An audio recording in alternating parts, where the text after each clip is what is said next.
favor? And any opposed? Okay, we are now out of executive session. Yeah, take a couple minutes. We won't start till 7. Actually, can I have the motion that we talked about in executive session now? That would be good. Someone remind me of what that motion was? Just to thank. Yeah, I'd like to make a motion that the board thank Rick for his year of service and Place the evaluation. and place the evaluation documents in his personnel folder. And thank you. Thank you. It's been a pleasure. Moved and seconded. Any discussion on the motion? Wait, what happens if we don't approve it? It just rests in purgatory? All in favor? Two vote? Okay, that's a 4-0 vote. Okay, we'll begin the meeting at 7 o'clock, the regular meeting. Mark, can I give this to him? Yeah, no, go ahead. It was, like I said,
Gridley? What's that? Okay, good evening, everybody. Yeah, he Well, gave you at the the high very sign. least, Did you find it? Andy were to find out and show a picture of that person to his. Okay, I'm going to call the meeting to order. It's about 7:03 right now, so if we could come to order for this evening's meeting. The first item on the agenda is a public hearing. Actually, I already had our executive session. The next item is a public hearing for a new malt, vinous, and spirituous liquor license for Goose River Holding. And with the board's concurrence, because the gentleman is here from there, he has an event he has to get to, I'm going to move the item on the new business agenda, which is voting on that license, up until immediately after the public hearing, unless there's any objection from other board members. Okay. So, public hearing.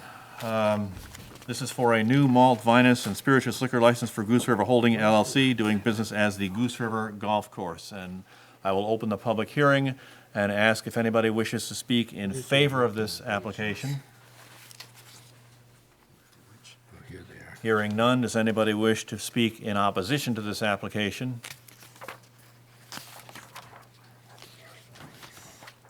Hearing and seeing none, does anybody wish to speak neither for nor against this liquor license application? Before you close that, Mr. Chair, did you want to, or is he going to have an opportunity to address us after? Yeah, we'll have the new business item about, so if we have Okay. questions of him, we So- can ask questions at It's that just, I point. saw the face, yeah.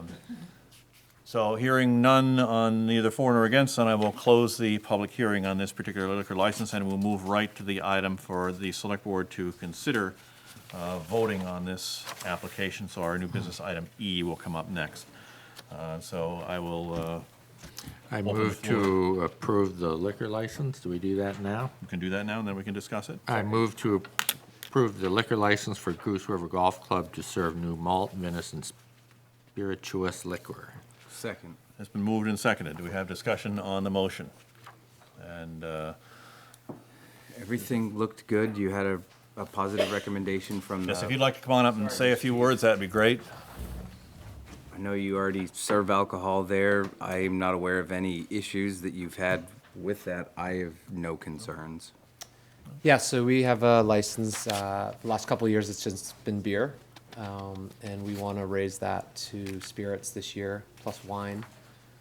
Two specific reasons. The first one is we have about 4 or 5 events throughout the year that are closed to the public, members only, where we want to be able to sell, 3 or 4 basic mixed drinks, gin and tonics, vodka, something like that. And then I have a ladies' clinic that I'm doing this year, which is going to run 6 weeks, and it's every Monday night from 5:30 to 6:30, and 5:30 to 6 will be golf, and then 6 to 6:30 will be drinks on the deck. And what we've done is we're going to give each lady 2 drink tickets, so to ensure that they just only have 2 drinks. So we just want to be able to do that this year. Okay. Are you modifying the premises at all? I see the diagram here, but I don't know that it's anything. No, we're not modifying it. And I think so. for each event that we do, including the ladies' clinic, we have someone on site who does food. So there will be food with the liquor. Okay. Is there any further discussion on this motion? If not, all in favor of the motion? Any opposed? Okay, that motion passes. Thank you very much for You guys have a wonderful coming night. this Thank you very evening. much. Thank you. Okay, back to our announcements. Actually, the next item is approval of minutes, and we have one set of minutes this evening, which is from Monday, May 21st, actually our executive session from last Monday, which was a fairly simple affair as far as the minutes go, so I would entertain a motion on those I minutes. move to accept the meeting minutes of Monday, May 21st as presented. Second. Moved and seconded. Any further discussion? If not, all in favor? Any opposed? Okay. Upcoming select board meetings. The next select board meeting will be the organizational meeting of the new select board on Wednesday, June 13th, immediately following the adjournment of the annual town meeting on the Rockport Opera House stage. And the town meeting does come up on Wednesday the 13th, preceded on Tuesday with voting. Actually, the town meeting opens at 8 o'clock on Tuesday morning, voting at the polls from 8 until 8, if I'm correct there. And then the floor votes will occur on Wednesday evening. And after that, a regular select board meeting will occur on Monday, June 25th at 7 p.m. here in the Parker Meeting Room at the Rockport Opera House, and that'll be live streamed. As I mentioned, the annual town meeting will convene on Tuesday, 8 a.m. For voting. Both the positions, the Select Board, School Board, Library Committee, Budget Committee positions that are on the ballot, as well as Articles 3 through 10, which are mostly land use articles, and then the evening meeting the following Wednesday for all the floor votes. Do we have some agenda changes this evening? Yes, Mr. Chair, I would propose that we move item I, which is receive report of off-budget accounts, up to directly after unfinished business. And I would also propose moving what I believe should be item 8, wastewater commissioners vote to adopt wastewater budget for fiscal year 2019. I would move that to directly following item I, which would now directly follow unfinished business. Is there a second on that motion? I assume it was a motion? Second. Okay, any further discussion on that? Everybody okay with that? Yeah, we're trying to be nice to Megan and let her go home a little bit earlier. Okay. Okay, public comment. Public comment should be directed at issues not under discussion on this evening's agenda. Comment from the public will be welcome prior to each agenda item. Further comment will be granted only by permission from the board. All public comment should be brief and to the point. Do we have anybody who wishes to make public comment this evening?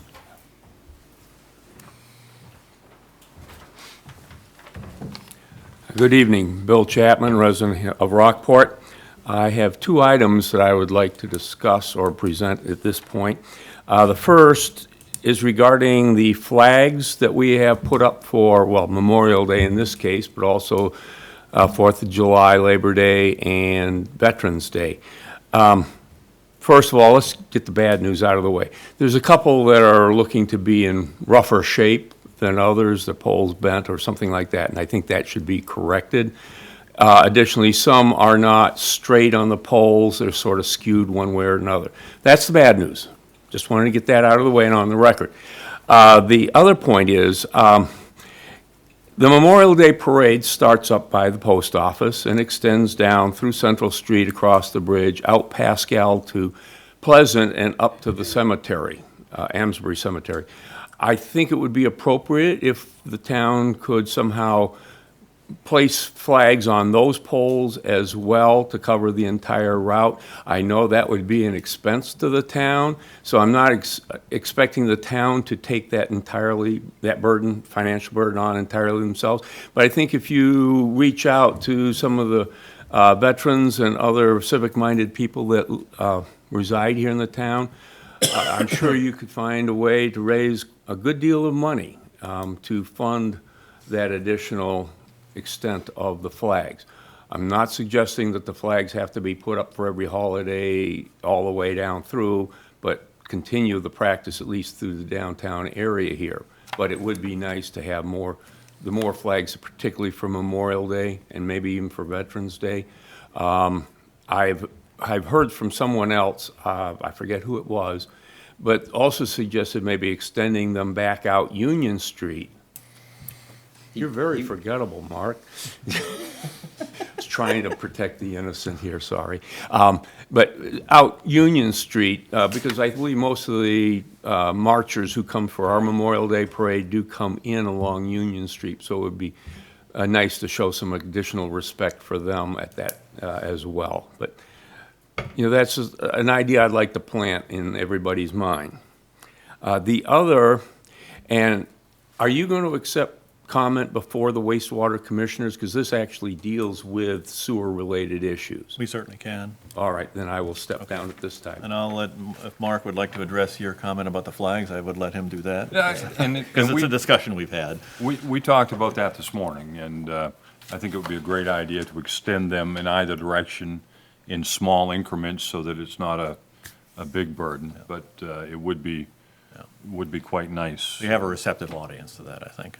And if during the public comment, I can say one thing just to get it off Rick's plate, I would like to, I don't know whether it's ever been done, but I think the town should draft a letter to the principal or the superintendent, or even to Nancy Rowe herself, thanking her for an outstanding year after year performance by her band.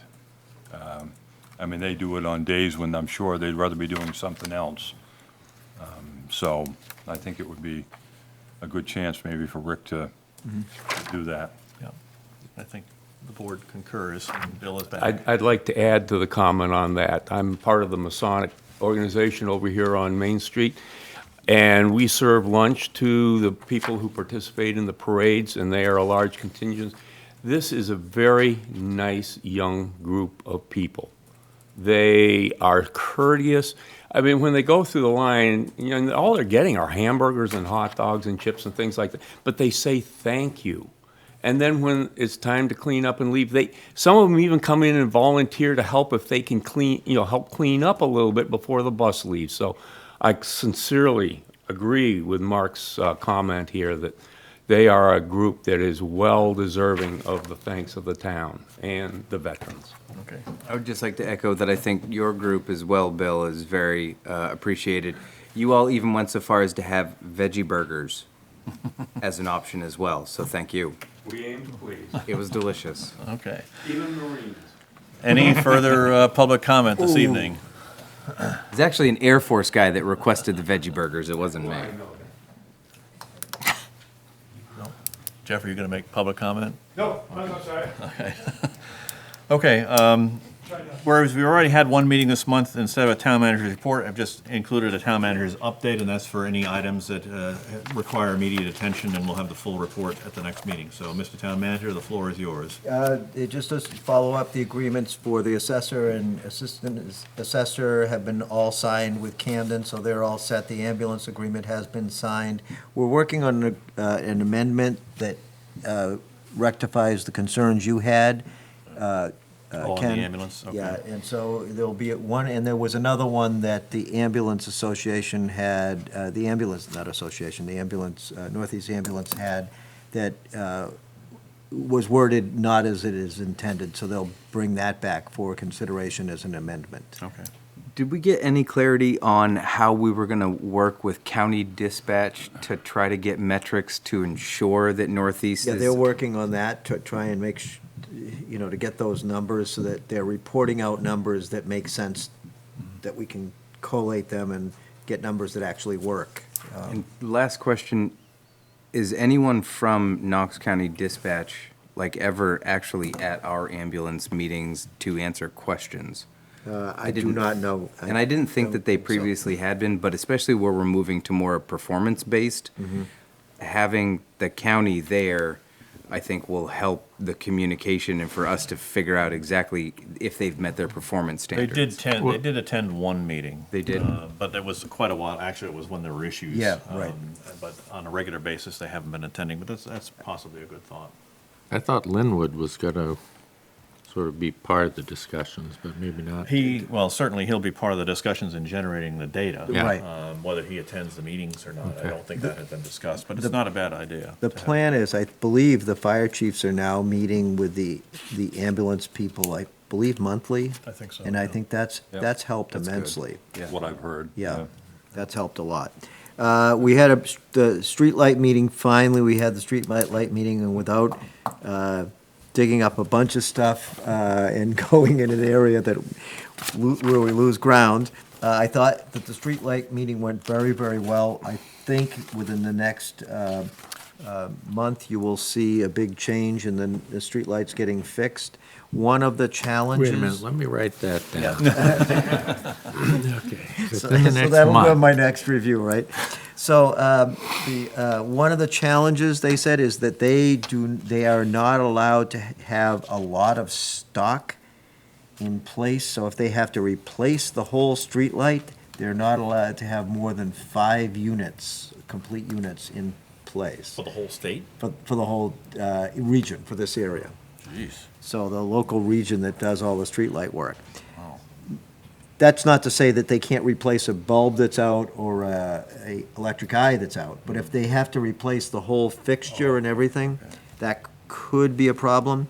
But I have confidence that, Mike has a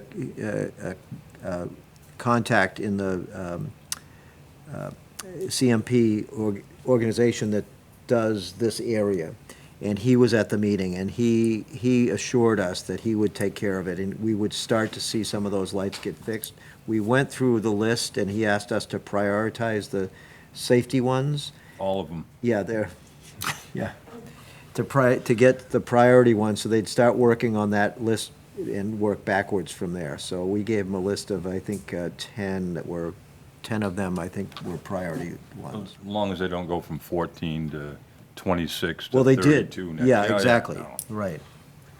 So, I don't want to beat that dead horse any further if I don't have to, but also, Can we beat it? Just one more hit. Any update from Rockland and some of the advances they made in basically taking over more of their streetlights? And can we learn from Rockland's example? no, Megan you didn't do that one when we went to the technology conference. I did the one at the technology conference, and it's still moving forward. What CMP is doing, though, I think, is trying to come up with a program that will match it or make less sense for the town to get into that business. So they're trying, it remains to be seen if they'll actually be able to pull it off. But they were talking about trying to change out some of the streetlights and reduce the cost and go to LEDs. Yeah. So we'll see. Okay, thank you.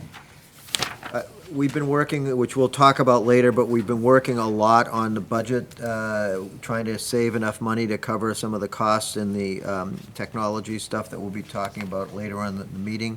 But Megan and I have been working with department heads. Needless to say, it doesn't make them all very happy to say we're going to hold off on spending for some of the items that we can hold off on, but my goal is to try and get those expenses covered under the current budget without having to dip into reserve funds or UFB, as much as we can. If we can do it, we will, and we'll go into more detail on that. And lastly, today I just Sue Dates' mom, Leona, passed away recently, and so I went to her funeral today. She was very appreciative that the town was represented there, so. If I could, Jeff just made a comment, somebody had messaged in about the light on the bridge that's been out forever. Is there a plan to replace that in the future, or? The ones that were broken off, that were actually physically on the bridge, that's in the capital improvement plan, and did not get funded this year. But we do have it's in the capital improvement plan to replace both of those lights with lights that are similar to the ones down in the harbor. But they don't make those, they don't make the concrete ones that are there. We couldn't find a replacement for it. So we had them put up, I don't know if you noticed, but we had them put up a street light on the pole at the end to help cover some of that darkness. The darkness there. Okay, any questions for the manager? Say a brief update this time is all. Okay, moving on to unfinished business. The item here is to hear what Rick just talked about, an update on the recent computer issues, updated cost estimate for the security upgrades, and then consider how we're going to fund that. So we have significant comments from Rick and from Megan here, but Yeah, as you can see from my notes, we've found some areas that we think we can make some cutbacks. As the last couple months of the budget, particularly last 4 to 6 weeks, a lot of things are kind of fluid. We have revenue coming in, so trying to nail down an exact number is difficult. But there's been some things some areas that we have made reductions in expenditures that we think are okay.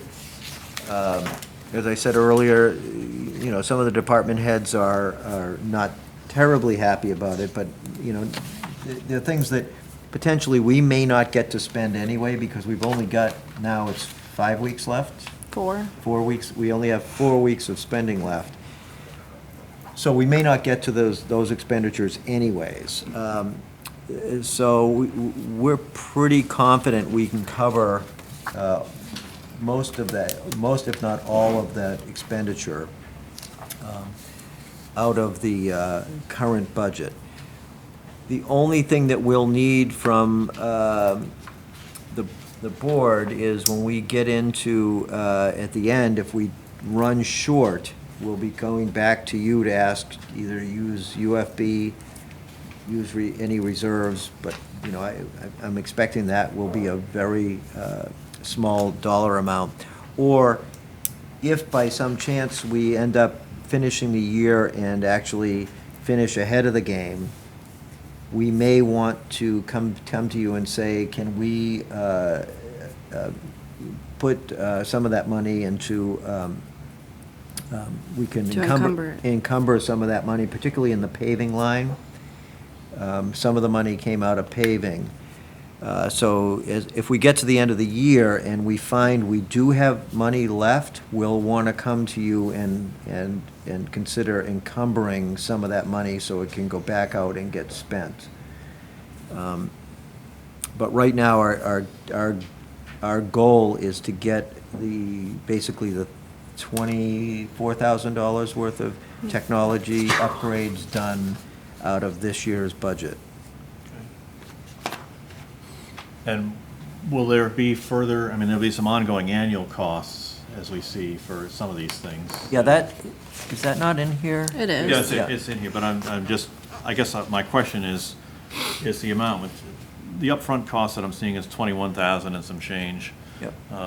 Is that gonna fix all the issues, or are there gonna be some things that we have to address later on? No, this fixes everything. Okay. This Everything. gets us the public Wi-Fi back. It separates the public Wi-Fi from the private Wi-Fi. Gets our email off our server and onto the cloud. It gets us cloud backup storage, so if we're attacked again, we'll still have those files on the cloud. And it gets us the new equipment to provide those services. Quick questions. Also, so far, we have paid just over $9,000 for the work. Is that $9,000 in addition to the upfront No, it cost was of? already taken off our budget numbers. Right. So then, should I view this upfront cost as $21,000 less 9,000? No, No. until- This Okay. is in addition to the In addition to. 9,000. Okay. And that said, what Megan just said, that's knowing what we know now.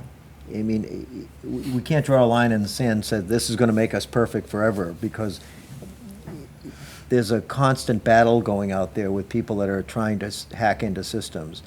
And so there's gonna be a constant need to continue to upgrade and improve our defenses, because it is gonna be the new way, it's a new battlefront, particularly for municipalities. I think I'd rather not dip into the UFB, and perhaps if there's any additional monies needed, wait until after July 1st and disappoint somebody. Oh, yeah, no, I think we're okay, we can move forward. I just need you guys to recognize, and that's my goal. I would rather not dip into the UFB. I would rather not use reserve funds that we have designated, because as soon as we start to use that reserve funds, that means we don't have money available for the repairs and changes we need to make next year. So our goal is to get it done, and we can do that. I think more likely would be that we have money that we've done better than we expected, and we've tightened our belts enough that we can release some of that funds, and the big one will be in paving. Is coming to you in July and saying, okay, we're all set, we've closed out the year, but we have maybe we have $10,000 more that we can encumber and add to the paving line.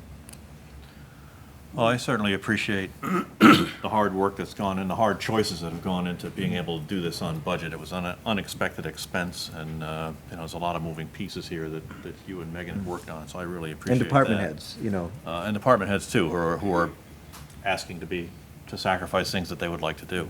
One question, I know that when we talked about it, the ongoing annual cost of, I think it was the email thing, that meant that we wouldn't have to upgrade our licenses for the Microsoft Correct. software. So is that going to help with the budget ongoing? It will some. Okay, so that'll This offset. will it's a- I don't offset, think- it will basically absorb what those I don't think it's a fees were in total there. wash. No, no, I No, wouldn't it's not. expect it to be, but it helps if, for example, looking at this Outlook Microsoft updates, annual cost 7,000 and some change. But I think if you combine what we're paying for licenses and what we're paying Gus to maintain the email server, I think with those two combined, we'll actually end up saving money. Okay. Because it's a huge time consumer for Gus. Yeah, okay, because that makes the ongoing annual cost actually, like you say, perhaps even a saving, or even if it's a little bit more money, it is being offset by the loss of some other expenditures. So I just want to make that point. With the month of June coming up, where are we with regards to our 100% expenditures? Are we at 90? Well, as of April, we were at about 75% for both revenue and expenses. We're about 92% right now. We are close. And most of that expenditure is wages and benefits. Yeah, Megan had put that in her memo here, Yeah. that we were about where we ought to be at the end of the quarter, and then it sounds like we're okay at this point.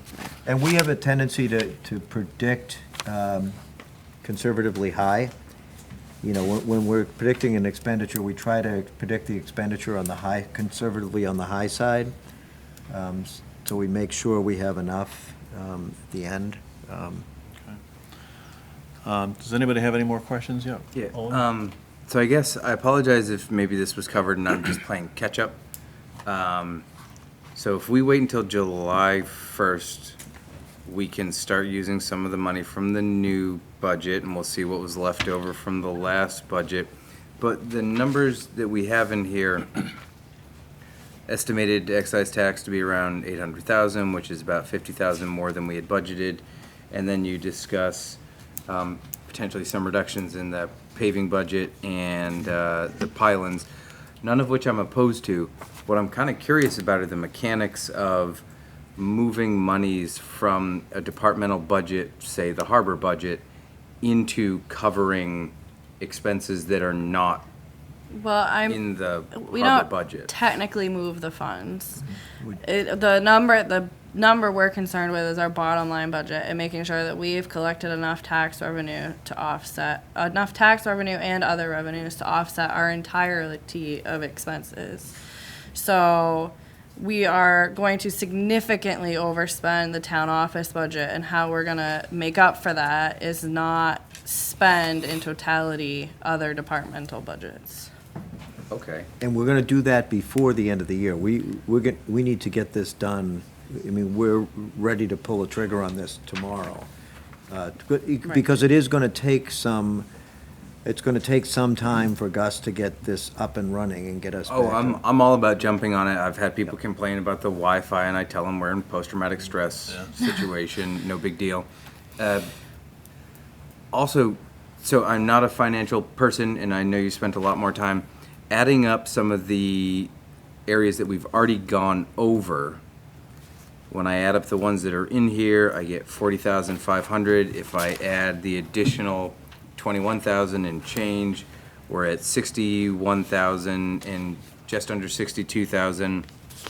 But when I take the 50,000 that maybe we have for additional revenues and the reductions in the paving and the pylons, it seems like we actually would have more money from the Well, reductions than we would need for expenditures. We have some slight over expenditures in some departments, and to list out $100 here and Yep. $200 here, it was just too much to do that in something like this. So there are some departments that have, whether it was equipment that broke down that they had to fix, or it was safety equipment that we had to purchase. Some departments have seen overages there. Don't forget, we had the Annis Lane Bridge this year, too. Oh, and what I'm trying to do is just try to kind of talk out and have folks, especially in the audience, be comfortable in kind of some of our, I don't want to call it a financial shell game, but just making sure that we're being, upfront about all the things that we're doing. And kind of by my math, it seems like we're basically gonna be, it's gonna be roughly a wash. Yes, Okay. that's our goal. Yeah. Thank you. Okay, anybody else have any more questions about this? And we don't have to No, take you any don't. action on this this evening. I think, we can sort of and see. generally nod our heads and say, yeah, we gotta do this, but there's no vote needed because Rick has the authority to spend these monies as he needs. I just need the understanding that if, at the end of the day, I think the more likely case is that if we have money, that we have extra money, we may want to, I may be coming back to you and saying, let's encumber that and roll it into paving in some other places. Let's get some of those things we cut out done. And another really important piece of this is next year when we go through the budget and you see departments haven't spent what they were allotted, it's important to remember that we ask department heads to not spend that money. So when we go through the budget next year, their prior year numbers might not match what they're requesting in the new year. Yeah, that's a memory issue. We gotta remember I'll that. keep that in mind. Yeah. Yeah, because sometimes it'll end up saying, well, gee, you had a level amount and then you spent less, how come you can't do with less? And we have to remember why that happened, Right. so, okay. We'll remember. Yeah. Absolutely. Okay, any further discussion on this item? Okay, if not, by our agenda changes with Megan still up here, we'll talk about the off-budget accounts, and I think that's included in your summary here. Yeah, you kind of just talked about it too. But we were looking at things like Legacy Rockport, which aren't, Oh, yeah, I didn't, was it the donation account? yeah, there were some accounts that we had talked about last time that were not, do show up on the trial balance, but aren't part of the budget, those Did types of accounts. Do you include that in the packet, Rick? No, It Not was in our seeing it. email, but it yeah, I'm not wasn't, seeing it. Nope. It's not in this, but it was in the email. So I guess I ask if you have any questions about the email you sent. No, I was good Looking with in the it. packet here. I mean, Yeah, it was just a Can't listing. open it, yeah. Yeah, I can't open, I can't get onto, Wi-Fi. I can't get onto the public Wi-Fi. Yeah, I remember seeing the email, and it seemed, it was Legacy Rockport, there was 125th. 125th. There's two general assistant donation accounts. Right. Federal forfeiture stuff. Yeah, federal forfeiture, Okay, other projects that we've set up for donations. okay. Well, I'm gonna suggest that we have that in the packet for Yeah, the meeting in late I'd like July, to so do we that. can have a little more discussion on that, okay. And then, given our agenda changes, I would entertain a motion to enter as wastewater commissioners. I move to exit as select board and enter into wastewater commissioners. Second. Moved and seconded. Any discussion? All in favor? Okay, we are now wastewater commissioners, and we have before us the wastewater budget. And I know Mr. Chapman wanted to make a public comment on the wastewater budget, so please come on up and do so. I guess I get to sit down this time. This isn't directly at the current budget. I've not had a chance to review it. This deals with an article that was in the newspapers, local papers, recently about the change of hands of the Oakland Shores property and their indication that they had a plan to build that out. Several years ago, when Penn Bay was working on the Sussman House, we had a plan in place to extend the sewer line, the southern end of the sewer line, from approximately South Street up to approximately the bowling alley with a pump station down near that little stream that runs through next to Dearborn Lane. And I wanted to plant the seed in your minds that maybe it'd be an opportunity to work with the developer, who I understand is a local person, to somehow work with him or her to get that sewer line brought up so that an extension could be run down Dearborn Lane to service this new community. The reason it caught my eye was because there was a comment in one of the articles that they wanted to bring public water, in other words, main water, line down to service them. I think one of the articles also mentions that they currently have a septic system on site, but septic systems have a short, relatively to other things, life expectancy. And if that one has been in place down there for a number of years, and there have been a number of houses down there for some years, that this might be an opportunity to look at a way of both extending the line and servicing some additional customers. So that's the seed I wanted to plant in your heads. We're all already all. So I'll all let over Rick it. address Yeah. that one, because it has been We're already all discussed. over it. Okay. Yeah, we've been working on the change, modifications to the TIF plan. I've met with the developer several times about making sure that our timing and his timing are working hand in hand.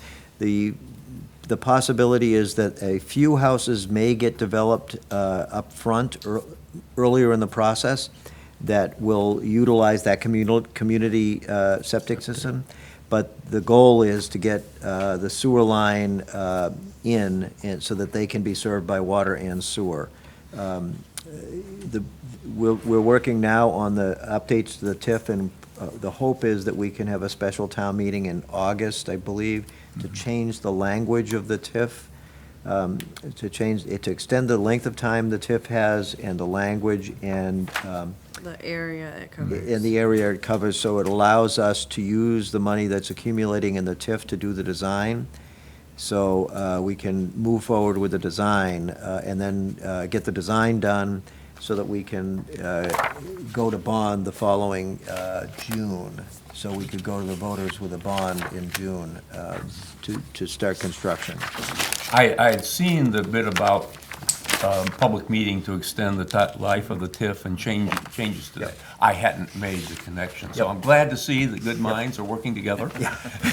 We're all over it. With you staying up there, and this is kind of a Bill and Rick and Ken question. With the previous sewer extension we did, and we were working with Fresh Off the Farm, they were integral because we could show economic development in getting a grant application successfully approved. Is this a similar situation to where, There's a possibility, there is a possibility that there might be a commercial use on that property as well as residential. You can't do it for residential use, but if it's a job creator, and there's a possibility that it could have some commercial component to it, that we then could look at trying to get a CBDG grant, and Bill is already looking at that as well. and we're Bill managing Maypower. that timeline appropriately? Because they do, it's like annual that you Yeah. can submit it. So I just don't want to miss that window if Yeah, we've Bill, got a good Bill opportunity. Maypower's already been working on that. Okay, so Right. awesome. He's working on another grant also, I believe. Yes, there's the Northern Borders Northern Grant Border, yeah. and also that one. So, Thank you, Bill. okay, thank you. We have the budget in front of us. We worked at our workshop a few weeks ago on this. And I guess the big questions that we have before us is what the user fees and the debt service and capital maintenance fees are gonna have to increase to, because we've had an actual decrease in water usage, which means a decrease in sewer volume, and so that means that we have to, the rate has to go up to fund the system. We're not sure why the decrease is there, although I suspect that it may be some large users having made some modifications, low-flow toilets and that sort of thing to save some water. One large user has seen a significant decrease in their water usage. Not far from here. Yeah. And so the budget includes, and I'm trying to find it, the user fee, which is the usage rate. It's on page 24 in the top right-hand corner. It's 1191. 1191, and that shows the rate as 17 to 18, is that right? Upper right-hand corner. Upper right-hand corner, rate proposed 1191. So that's not a change? No, it is a change. Okay, because I think we went over this, so the 17, 18 rate down the bottom is a mistake then. Yeah, that's 1105. Right. 17 Yeah, to that's 18 right. was 1105. Okay. So the usage rate, which is per 100 cubic feet, right? Yes. Will go to 1191, so that's an increase of 86 cents. So, 7 or 8% or something like that. Yep. Okay, quick question. So I've got a well and I've got a leach field, so I don't have to deal with this stuff. But the trend is a pretty continuous increase. Is this on par with other communities? Are we managing our increases? I just don't have enough expertise in this area to know if we're taking our citizens for a ride or if we're very reasonable compared to other communities. But- Before I got the usage numbers from Maine Water, we were looking at a 6 cent increase. So that's minimal compared to what some other towns are seeing for increases. It wasn't until I got the decreased usage numbers that we saw the huge hike. Because we've only got 1 year where we had, so from, 15 to 16, or 16 to 17, it only went up 10 cents, but all the previous years, it's gone up a decent amount. But as Meg- I don't know enough to know that, oh, this is normal. Well, and the issue with the usage this year is that we still have, the expenses of the system don't right. change that much. I mean, we do have flow issues, and we have some I&I issues going in on the way to Camden when the stormwater comes in, and so we're pushing to deal with that. Right, we are. As we talked about in our workshop, we're hopeful that if we can find that problem, and then that means that the charges we pay to Camden would decrease, and we may even be able mid-year to adjust the rate down if we can find that problem where there's stormwater getting in. I would love to resolve that Well, because that's I crucial. would just feel bad if our inability to find a crack in the system meant that we had to charge them. Well, and we, at the workshop, we tasked the manager with making that a high priority to find where those issues are. Is there any update Crucial on that? before Yeah. they bond out their money for the new. Oh, yeah. Okay. Yes, there is. I mean, most of our system has been cameraed very recently, so it's not a issue with, that we have a crack in a pipe someplace. The most we can tell, anyway.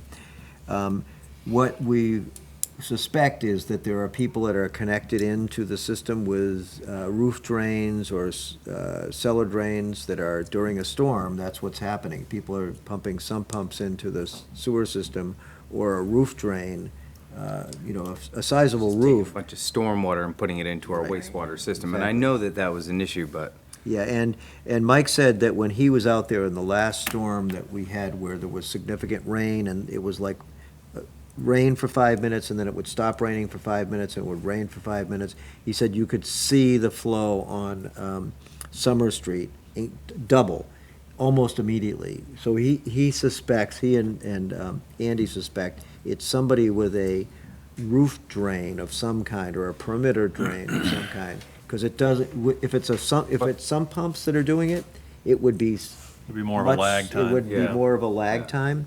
This is not. He said it's almost immediately, within 30 seconds. But would that account for a 50% increase in, It could, yeah. If you do the calculation, if you get an inch of rain over the square footage of a building and all that water coming off the roof being collected, it's a lot of water. There's a Well, lot of how do we track that down? Well, they're doing is, Ken had made the recommendation that Maine Water has really good rainwater data, because they collect it for the water system. And so they're gathering that data from Maine Water, and then one of the challenges is we only have 1 meter in town, 1 flow meter, and I think it's at the Goose River Pump Station. So that doesn't narrow it down very well for us. But Andy is trying to make the correlation between the high rain events and increased pump run cycle times, because they do keep track of the pump cycles. And so they can see, when they make those comparisons, they can start to narrow down. I think there's 11 different pump stations.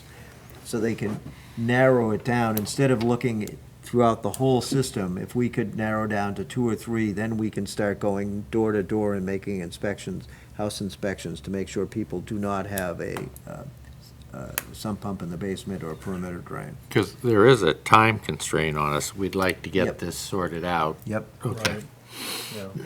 Yeah, because the other calculation comes in is when Camden redoes its treatment plant, we're gonna have to pay a percentage of that, and that's gonna be based on how much, we're giving on an them- annual basis, we send over there, so. and do we know when the last possible time is to when are we gonna know from them? And when are they going to Camden? They're still, I It's a think, a couple of out, I years think. away. But the sooner we get it done, Yeah. we need to have a For a lot of track reasons, record. yeah. I mean, Well, environmentally, too. They're gonna be submitting their paperwork, though, for the money. And isn't According part to, of that it- information? according to Audra, the last time I talked to her, they'll have the authority, but they won't be ready to start. They won't be ready to start and execute the bond for, it'll be a year and a half to 2 years. So we do have some time to try and track it down. So they're working on that now. Okay. And the debt and capital maintenance calculation is up to $53 a quarter from $49 a quarter. And that goes toward retiring debt, which we don't have much of anymore, but also toward the capital program, part of which we see down by Main Sport where they're installing the new pump station. And we have managed that capital program quite well over the past several years, to the point where we can replace the major components of the system, which are now, a lot of them are aging out because it's 25 years, and we can do it without having to ask for a big spike from the users. So I feel that we've managed that pretty well. This will also help us make the bond payments when we have to start making those bond payments for Camden's upgrade. Right, and that's another big one, is that Megan had done some calculations on what we're gonna have to pay to Camden. It's a rough estimate at this point, but we're planning for it, we're putting the money away. So again, the users won't see a big jump. Right, that was when our that goal, comes to online. inch that up slowly over a period of a few years, so that there wouldn't be a big jump in people's rates. And I think the last thing that I'll throw out on this topic is, if it makes sense, and keep it in the back of your mind, I don't know if this is a good recommendation or bad, but where cost effective, I don't know how much some of the flow meters are, but if we do work in an area where we think, if we only have one flow meter in town, we have to do some real backwards engineering to Yep. try to isolate We do. potential areas. So if we're unearthing stuff, does it make sense to put a little bit of money to put a flow meter in a strategic area so we can better keep track of spikes? What Andy was talking about was getting a flow meter that they could move to a specific area and they could monitor it. Portable. A portable one that they Okay. could put in That's a great idea. and use that portably and track the data that Is way. that a rental? No, we own it. We would own it? But Yeah. you'd be able to deploy it wherever you needed it. Right. Instead of having 11 flow meters, then you have to have all of the electronics that connects it in, and instead of having 11 of them, if I've got the number, is it 11 pump Yeah. stations? Instead of having 11 of them, he could then go and check the flows. Yeah. in Okay. certain areas. 11. As long as you're, I just wanted to make sure that folks were aware. Okay. Okay, any further discussion on the wastewater budget? I would entertain a motion if somebody would like to make one. Make a motion that we approve the wastewater budget for fiscal year 18 to 19 as presented. Second. A motion and a second. Any further discussion? Okay, if not, all in favor? Any opposed? Okay, it's a 4-0 vote. Okay, need a motion to come out of wastewater. I move to exit as wastewater commissioners and enter back into select board. All in favor? Any opposed? Okay. We're back in select board and back through a circuitous route to new business. First item, acknowledgement of gifts of the town. We have a $500 contribution from the Vesper Hill Foundation, which is the Children's Chapel, a payment in lieu of taxes, and I would entertain a motion there. I would move to accept the payment in lieu of taxes from Vesper Hill Foundation and send them, didn't we already send them? I think We there have might it be in our one in the packet packet. tonight. We'll have it. And acknowledge that we already acknowledged our appreciation. Second. Moved and seconded. Any discussion? Again, like I always like to say, it's heartening when these organizations who are not required to pay taxes realize that they benefit from town services and like to contribute. All in favor of the motion? Any opposed? Okay. We have another donation to accept. It's a sign from somebody, I'm not sure who. That guy. Oh, it's you. Yes, It's almost like someone's trying to buy favoritism. Welcome Welcome to to Rockport sign. this is not a donation in lieu of taxes. Yeah, you still have to pay your taxes. This is, You don't get out of it that easy. this is a pure donation. This came about early on during my tenure here as a select board last year, that I just felt, as part of the Keep Rockport Beautiful, that it would be nice to have some signs around town saying, "Welcome to Rockport," like many other towns do. And One area that struck me that would be good would be the 1790 intersection where so many people that are coming into Rockport from out of state or returning from Portland go through that intersection. And so I commissioned Chuck Dorr, a Rockport sign maker, to make this sign. Before anyone gets upset, the date has been corrected to 1891. Because there's going to be someone that'll point that out. But at any rate, so I would like to donate this sign to the town to be erected out by the 1790 fire station, and we have the permit from DOT to put it there. And I also have the appropriate sign permit from the town. Wow. And I covered all the bases. Do we have a motion? It's gonna cost a lot to put in the ground, isn't it? I move to accept the sign donated from Doug Cole, and would further move to send him a letter of appreciation. What do you think? You gonna vote in favor of that, Doug? Save the stamp. Yeah. Just, hey, thanks, no Hand good. him a there a letter of second? appreciation. Second. Okay, it's been moved and seconded. Any further discussion? Thank you very much. I didn't know you were doing this. You know, It's- 90 and 1's a little bear too. all in favor of the motion? Stay tuned. Any opposed? Okay, that's a 4-0 vote. Thank you very much, Doug. That's a nice, Yeah. nice gesture. My pleasure. Okay, we don't have any resignations, applications, or committee presentations this evening. We have already taken care of the liquor license, so our next item is approving a peddler's permit for the Schooner Heron to sell ice cream in Harbor Park. Move to approve the Schooner Heron to sell Andre homemade ice cream at the harbor. Second.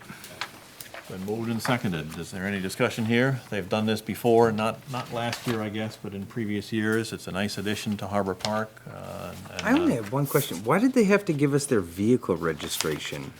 I thought I saw, I mean, Yeah, it is whatever, it in all there. seems great, but like, to sell ice cream, we require their vehicle Well, it's registration? it's an itinerant peddler's application, so by definition, I don't, the answer is I don't know. I'm guessing because it's an itinerant peddler's application that they have to have a vehicle so they can be itinerant. I don't know if Linda knows anything about that or not. That goes through the code office. Oh, okay. Should we? Okay, it all looks great, and yeah. Should we try some of this to make sure it's safe for the citizens? Maybe we need. You know, I'm just saying. Yeah, just to sample it, yeah. Now we're. And Abby is that, did I hear Abby? No, I thought Abby was here, but I think she's, has weighed in a positive way about this. Okay, all in favor of the motion? Any opposed? Okay, that one is taken care of. Okay, next, hear an update from the Rockport School Board representatives and the staff regarding the financing of the middle school project. This, and I want to thank Carol Gartley, and I think Kathy's here too, Kathy Murphy. I want to thank them for coming. This came about as a request from Owen after all the changes that have happened. We thought it might be a good idea to have the school board representatives for Rockport in to just talk about what's going on, the decisions that have been made, because a lot has happened in the last week or so, and to clarify information. I stay up front. This is not the venue to necessarily debate this issue this evening, but rather just to ask questions about exactly what's happened, because a lot of things have happened the way I understand it. So, Yes. Carol, thank you very much for coming. Well, thank you for having us. In your, I don't know if it's in your packets Yeah, or we at have least it. you Yeah, received it an is. email of a information sheet and talking points that was published in the local papers. We've also distributed them to the town offices in Camden and Rockport. Have you received it yet? Yes. Okay. So that when folks have questions about what the school board is going through concerning the middle school construction project, everyone will have the same information.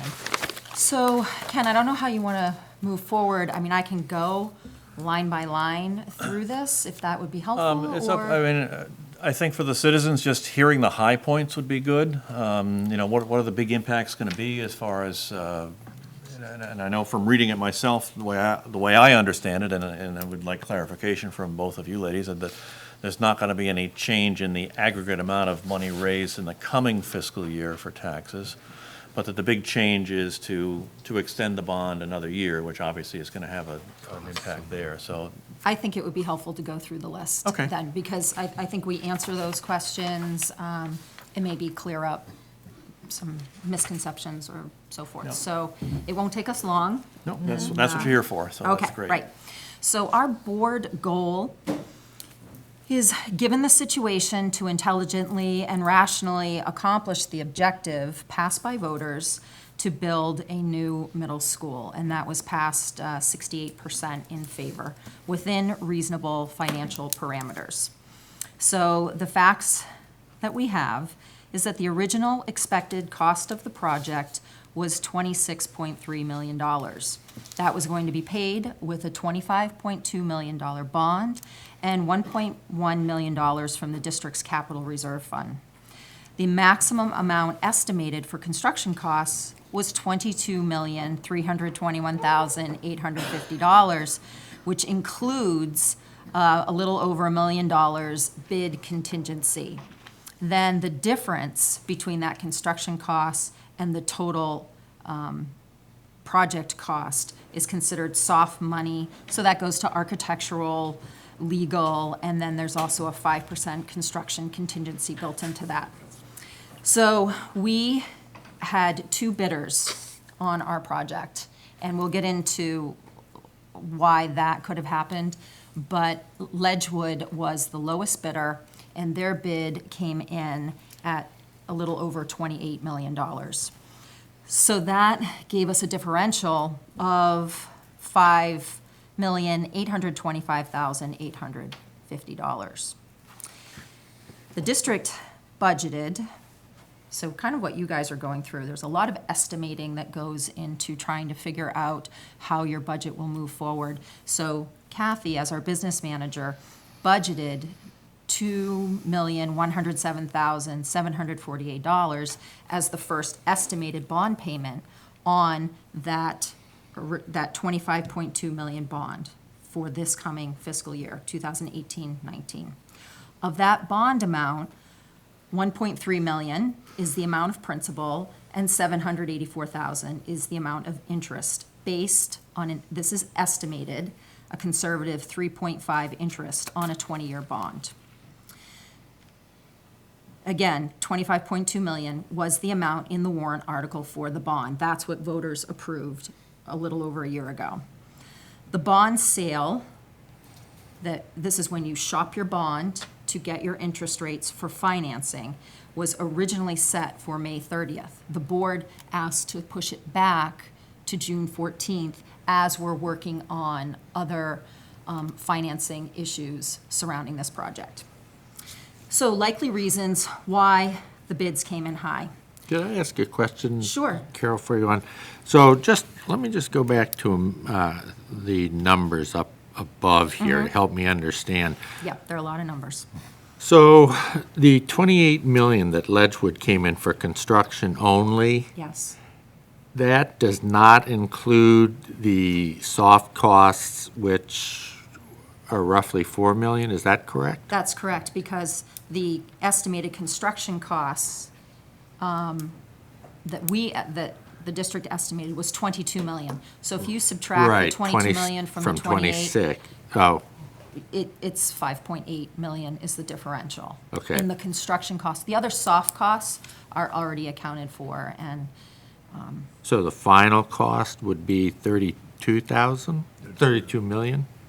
Is that, am I reading that right? Be Or not. 26.3 plus roughly 6, so yes, 32.3. Million? Yes, Okay. correct. All right. And a quick question on the soft costs. Are they a percentage of the project cost, or are they fixed costs? Most of them are fixed costs. We have some soft costs that are a percentage, but most of them are fixed costs.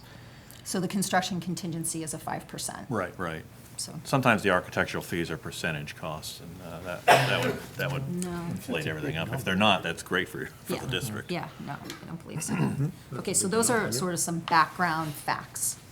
The likely reasons that the bids came in high is that we're in a very competitive construction industry right now. And as I said, we only had 2 bidders on this project. We would normally expect 5 to 6 bids on a project like ours. And even worse, a week before us, the $50 million Caribou School project came in at $10 to $12 million over budget. Development is booming in Maine, especially around the Portland area, and there are not enough skilled workers to meet the needs of these contractors and subcontractors. Cost of materials have risen, and 2 years have passed since the budget projection and the bid opening, and time between was spent informing the community, then waiting for the 2017 June vote. So the board was presented with this unfortunate bid, and we had a special meeting to discuss what are our options, and Kathy helped with that and certainly jump in. But in speaking with the contractor, we asked about value engineering, that is looking at the project and where can we make some cuts, and he felt like it's reasonable but difficult to get up to 10% of the cost of the project. So that would be $2.8 million of value engineering. And those could be things like, if you've been to our Middle Matters website, there are digital views, fly-arounds of the exterior of the school. And one thing you might notice is that there are concrete sidewalks. So a question might be, do we need concrete sidewalks? Would it be more cost-effective to have asphalt sidewalks? So that's something that the contractor, the architects, community members are being encouraged to contribute ideas as to where you see there might be some cost savings. So everything's on the table. The last thing we want to do is impact programs. So those are kind of our sacred areas, but everything else we're looking at. And that is in progress. We're looking for a final number from them in about 2 weeks. Can I ask a question on that? So, and thank you very much both for coming. When I watched some of the videos and the school board was discussing the value engineering, the sense that I got was that the school board wasn't necessarily inclined to go to that full 10% because of kind of getting into that programmatic cutting.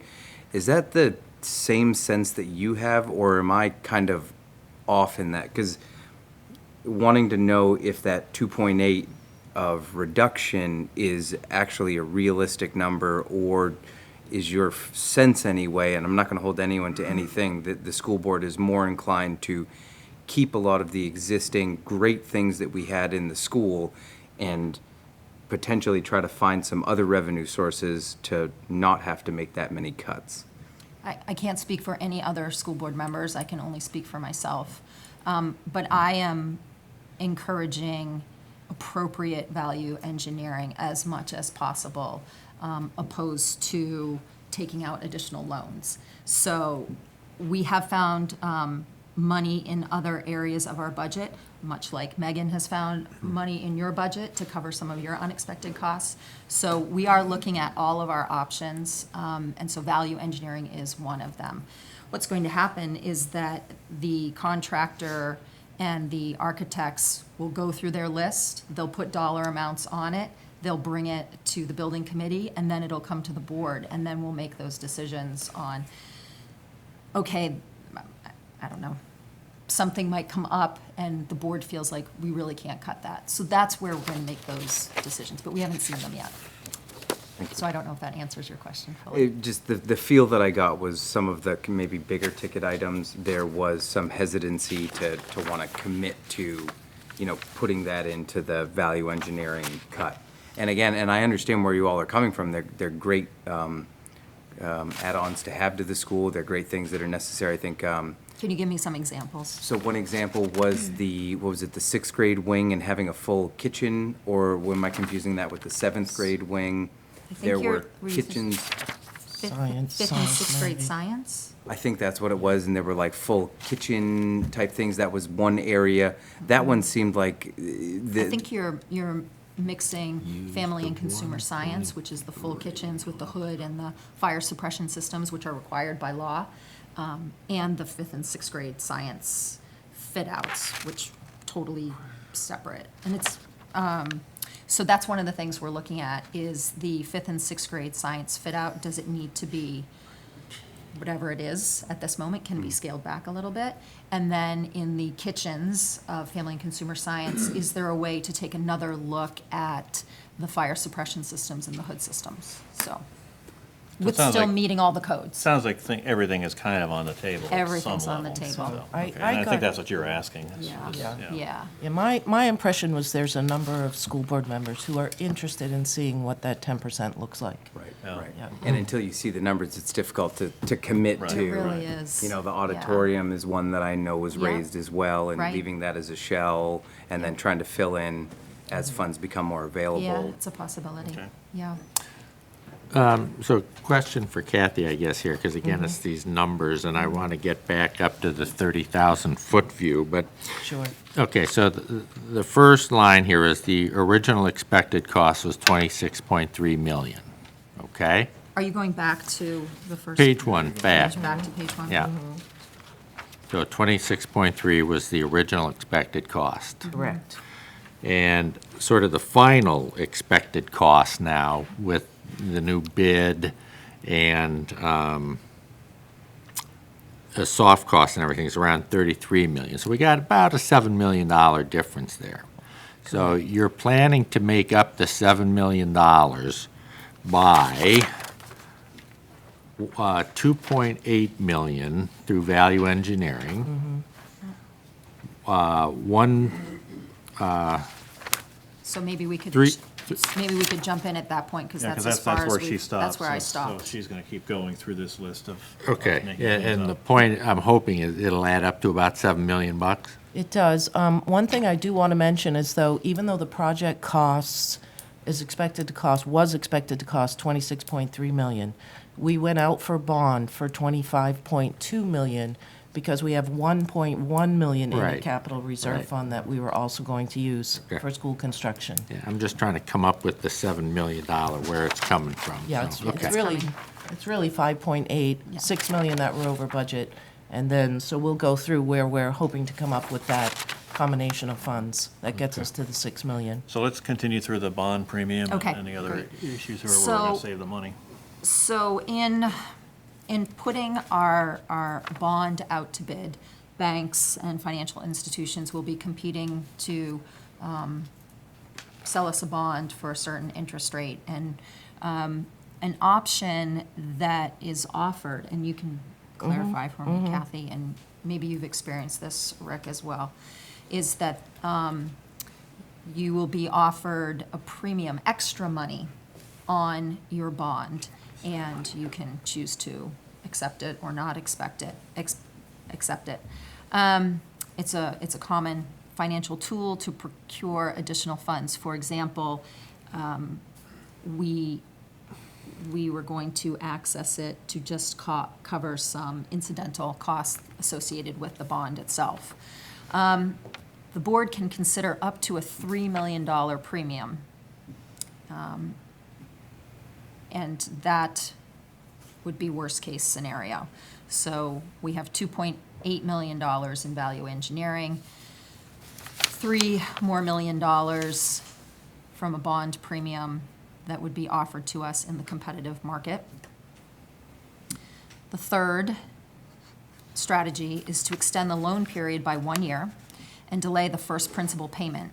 Use the 1.3 principal payment budgeted for 2018 and 19 toward construction costs.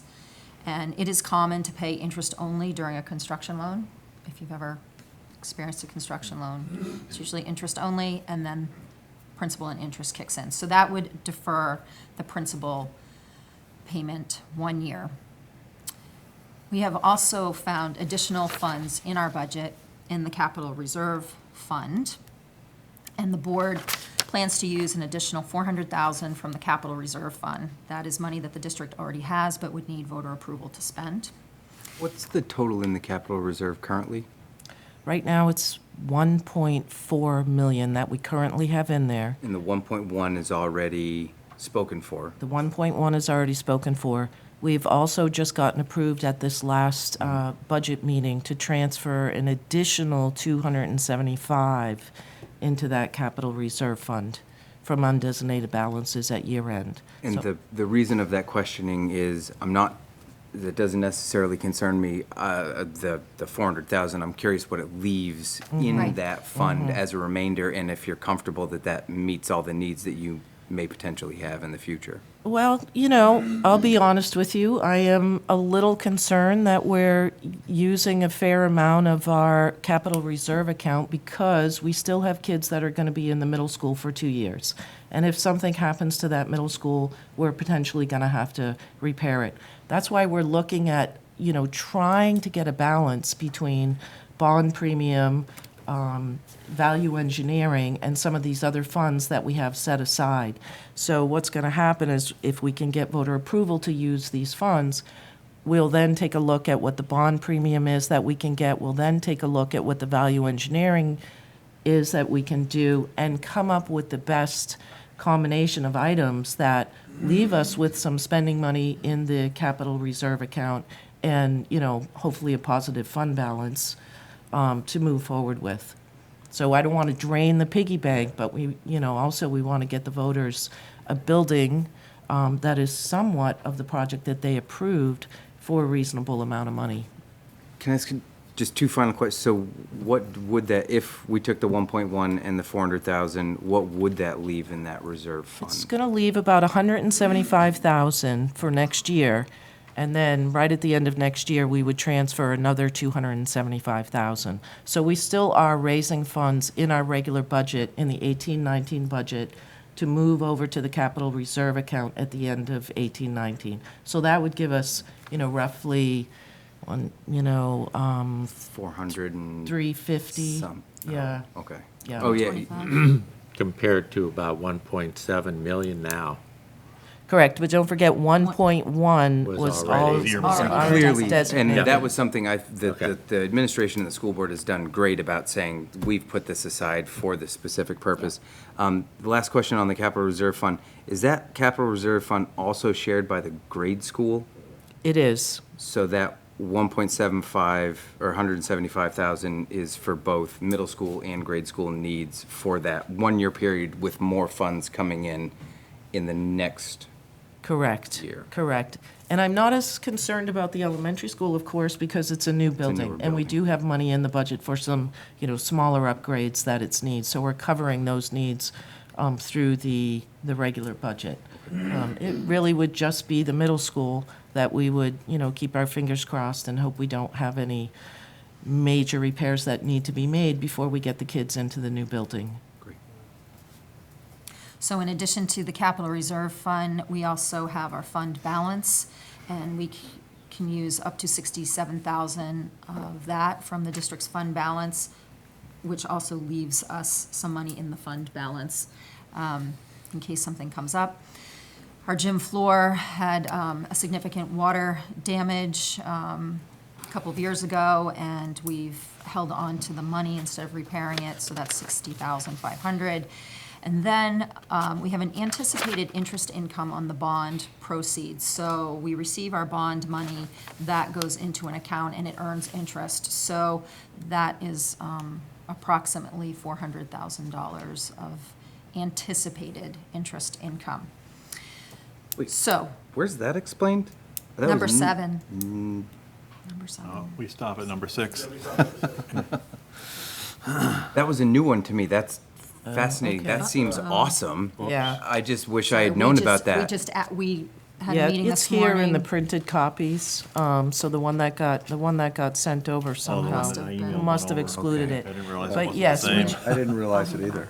Yeah, You can yeah. talk about it while- So, you know, we are Will you able, have to wait a full kind of calendar year to get that amount of interest? Because it's cumulative over, so, you know, we've got a drawdown schedule for our thank you. building process. So if we, you know, start out with 25 million, draw down probably 5 million of that, 10 million of that in the first year, trying to remember off the top of my head. So what we'll do is we'll put the money in the bank in a NOW account and get, you know, a fairly decent rate on that NOW account, but also put money in some longer-term CDs. So we just received bids from 5 banks last week. You know, our financial advisor for this whole bonding project took a look at it, and, you know, we picked the bank that were giving us the best blended rates, And this is actually a conservative number. It could be more than that if we don't have to draw the funds down as quickly as the plan is. So that's an encouraging bit of financial information for us as well. So back to Doug's question on the numbers. I want to make sure you understand that the gap is only in the construction costs, not the soft costs, because that's part of the 25.2. The construction cost was 22 million, and then the construction cost bid was 28 million. So that difference is 5.8 million. So, to me, if we looked at our options, we have the principal and capital reserve, the principal payment, and the capital reserve, which equals 2.251 million and change. That would leave us with 3,574,602. And then, if we value engineered, best case scenario, 10% of 2.8 million, then the minimal bond premium we would need would be 774,000. So that would be the least. The most would be up to 3 million. So that's why we say it's important to understand that we're really looking at all of our opportunities and options to make this work. So a combination of these options will cover the shortfall. The impact to taxpayers would be as projected. It would not be more than what we projected. And it would extend from 20 to 21 years because we're deferring that first principal payment. The other thing to know or keep in mind is that year one and year two of the bond is that our taxes will reflect the highest amount. And from there on out, as the bond is amortized, interest payments decrease and our principal and interest payments will decrease, which will then be passed on to the taxpayers. So it's the next 2 years, 2018-19 budget and 2019-20 budget that we're seeing the impact, which is what we had predicted in the first place.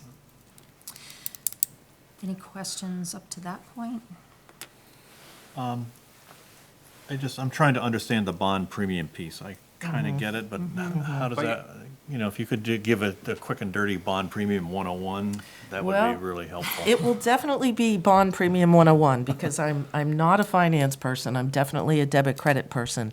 So what happens is oftentimes, so there's very frequently bond premiums given with a bond, and most often what happens is people will accept bond premium of, say, more typically in the past, maybe for issuance costs of $120,000, issuance of the bond cost. So you've got, Standard & Poor's, you got to pay Standard & Poor's for getting your rating, you got to pay Moody's for getting your rating, you got to pay your financial advisor, and those are roughly $120,000.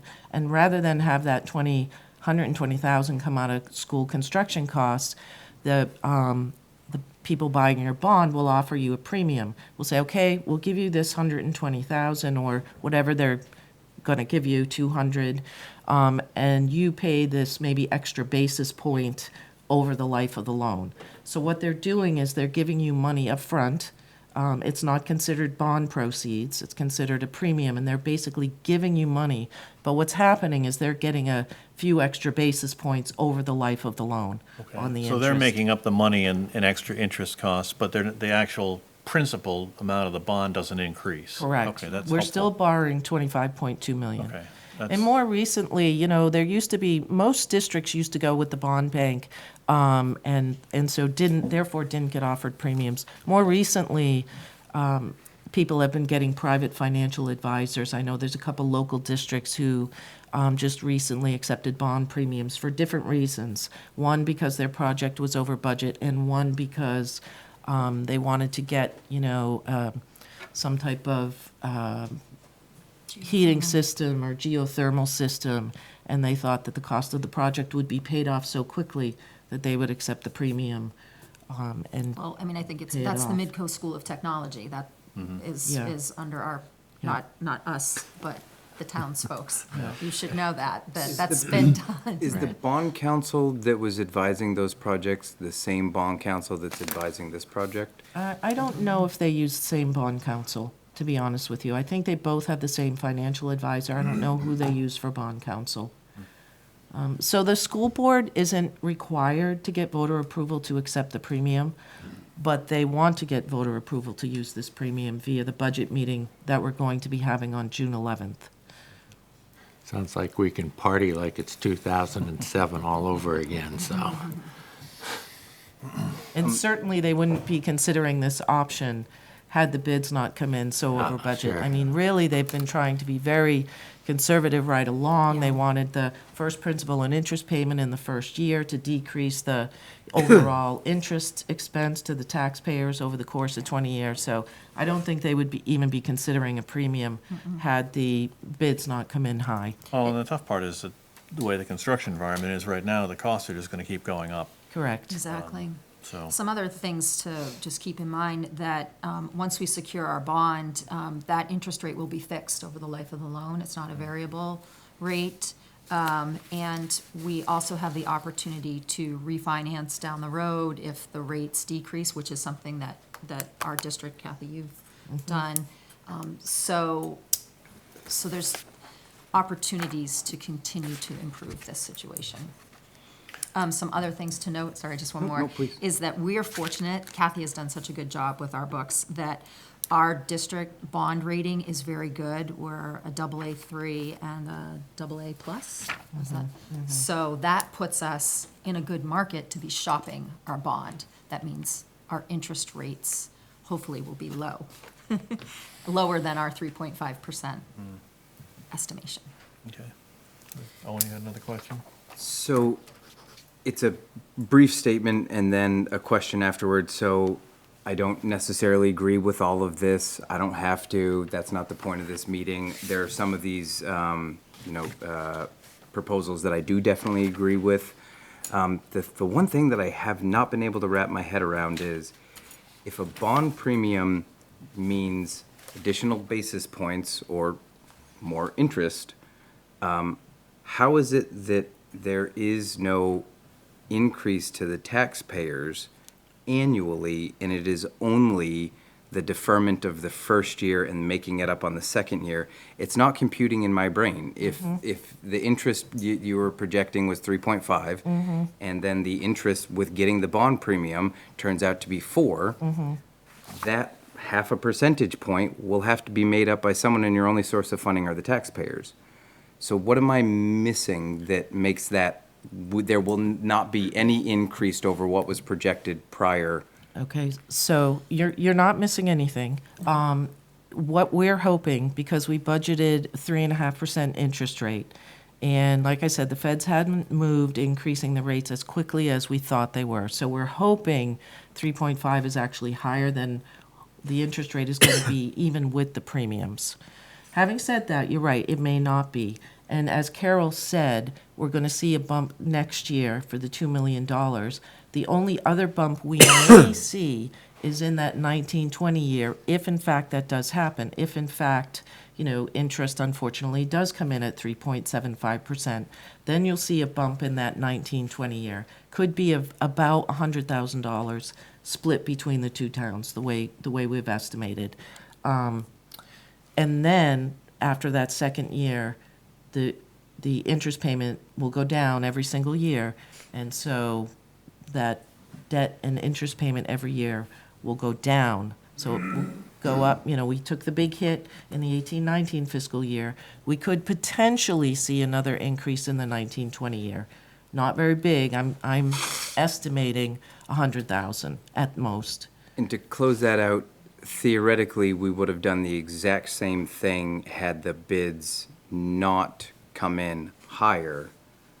And so kind of the landscape is identical, just the amount's higher. I'm not wording that quite properly. Yeah. It could have happened If I could, Owen, it seems to me that the interest rate estimate was on the high side. Correct. And so if, as you say, if the bids hadn't come in and they weren't considering a premium, then you would feel more confident saying, gee, that interest rate's probably gonna come in significantly below the 3.5. Correct. But now what you're saying is with the premium, it's probably gonna be closer to the 3.5 to cover those, that extra expense. So that's the way I'm understanding it, if I'm. Right, and the quicker we get our bond out to bid, the quicker we Yeah. can get those Okay. interest rates.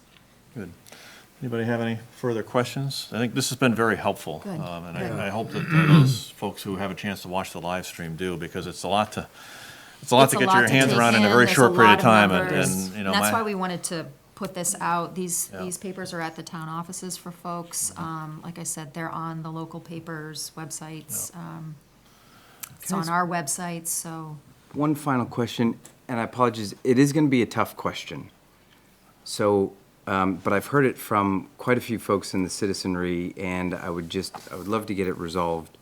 On the Middle Matters website, and what was showcased, and it's still on the website, under controlling costs, it says, in quote, $26.3 million, $25 million to taxpayers is the maximum cost that will be attributed to taxpayers. The school board may not exceed it, which we've defined that the premium is not exceeding that. Project expenses are managed through the bidding process. If bids exceed the project budget, or if change orders occur during the project must be altered to ensure the building can be completed with available funds. There is no scenario under which costs would exceed the bonded amount. So is it because the bond itself will not be exceeded? There's just a lot of other additional costs that the school board feels comfortable with that statement as still being the position held? We haven't had a conversation about that statement. I too saw it, so I know exactly what you're talking about. We're sticking with the bond amount that voters authorized, and we're looking for other ways to approach it. I think this is a situation that, I think you have to be careful saying never say never, and that's where that statement is. I've had a frictious relationship sometimes with the school board chair, and when I went to the meeting last, I did approach him and say, look, I don't necessarily agree with all of it, but holy cow, you all were given a very tough challenge, a tough nut to crack, and to try to make this all make sense. So I don't envy the position that you're in. Thank you, and I hope it's a cautionary tale for what you're going to be going through Believe with me, the yeah. library and the sewer, the plants, and what all the other municipal projects. Well, again, I think the message is we're working hard on this. We're taking it very seriously. yeah, I'm sure you guys have had a lot of sleepless nights over the Yeah. last week and a half or so. Yeah. Why is it going out to bond June 14th? Because we wanted to get as close to the we wanted to see what the value engineering numbers were as close as possible. We didn't want to, or I should say, I didn't want to get locked into a bond premium that we don't need. So, am I saying that right? No, absolutely. Yeah. Yeah, we'd like So- to have a better idea of how close we can get to that Yeah. 10%. I'd like us, But there's no Bond. way of doing it prior to the approval of all the additional monies on the June 12th vote? There's no way of doing it so understanding. we could have, we deferred it. It would have been, Well, you know what would have happened, Owen, Tomorrow. is if we don't get approval to do this, and then if we had accepted a bond bid, and then went back to those, the bond market and said, sorry, we can't accept this bond, it would not have gone over well. It doesn't do your bond rating any good. Yeah. yeah. And that's. So we that have to was- know that the voters will pass our school budget so that we can move on. If the voters turn down the school budget, then we will have spent over $1 million on this project to date with attorney's fees, architectural fees. And I don't know what will happen. It'll be a very unfortunate situation. Okay.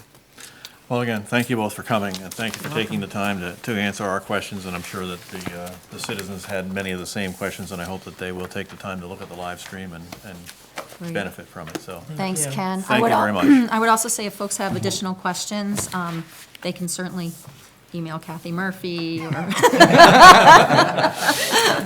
or me. I can try to Careful, that bus explain. is coming. Do you have her cell phone number?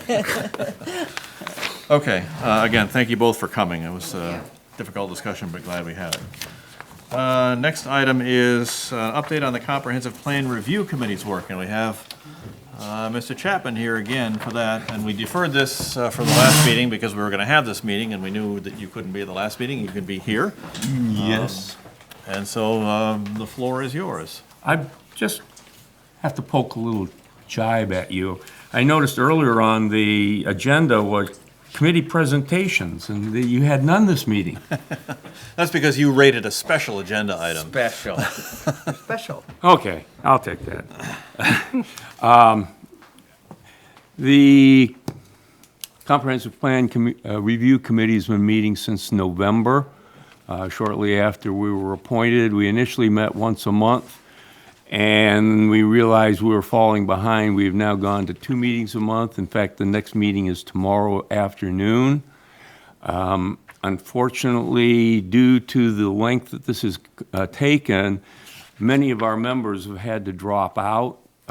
Several are taking overseas vacations. One, because his business is picked up. This is the time of year where he has to earn his money. So we are down to about 3 at this point. What we have done, and this was an agreement, that we were going to start with the hardest nut to crack, and that was land use. And we probably spent 3 or 4 months on that alone because of all how it ties everything in the town together. So we spent a lot of time and put a lot of effort into that. Since then, we have been picking off several others. The largest one we still have to work through is transportation. We're working on it. We hope to have a good progress on it tomorrow, and so be close to wrapping that up. The others have turned out to be much easier. Some did take some time, like the section on governance, finance and governance. I will let you know that we were immediately able to strike one of the items that was a recommendation in under finance, and that was to hire a full-time finance director and assistants. And well, she was here, so that one has obviously been done. But to go back to the whole overview here, there are 18 sections. Oh, got a big one out there. Excited bird. Yeah. But one of them, of course, was education. And we've heard of that tonight, and I know we're going to make a couple of recommendations on that. One that particularly sticks in my mind is they used to send out just like a newspaper insert, printed on newsprint. This year, they sent out a much more professional brochure or annual report, and we were going to recommend that the town, the select board and the manager consider approaching them and asking that they provide equivalent document to be put in the town's annual report. Our feeling on that is because that's where most people go for their information about what's going on in town. And since 70% of our budget, or what town has to raise for money, goes to the schools, why shouldn't the annual report include something from the schools about what's going on? But again, that was just, one of the things that's really stuck in my mind. In that section about education, what exactly does it cover, and how does it affect the school district? Well, the main recommendations in there is for closer liaison or relationship with the school board. One of which was included asking the school board to come in, or representative of the school board to come in quarterly to address the select board, and obviously now with the internet here, the citizens of the town. Well, it hasn't always been that way. Frequently, in the last several years, I think it's been like twice a year that Ms. Lippy has come in. This is going back to you. Do you think it should continue to have that recommendation about once a quarter? Or are you good at having it done on a less frequent basis? So what we're looking at are recommending to you the status of, or where the recommendations and policy issues that are raised in the comprehensive plan should go. Where should the next group take this information and what to do with it. Sometimes we recommend keeping it as is, sometimes we recommend some tweaking of it, sometimes we recommend just dropping it. So, that's a really brief summary of what we've been doing. And as I said, we're really, shrinking in size because of the time of the year and everything.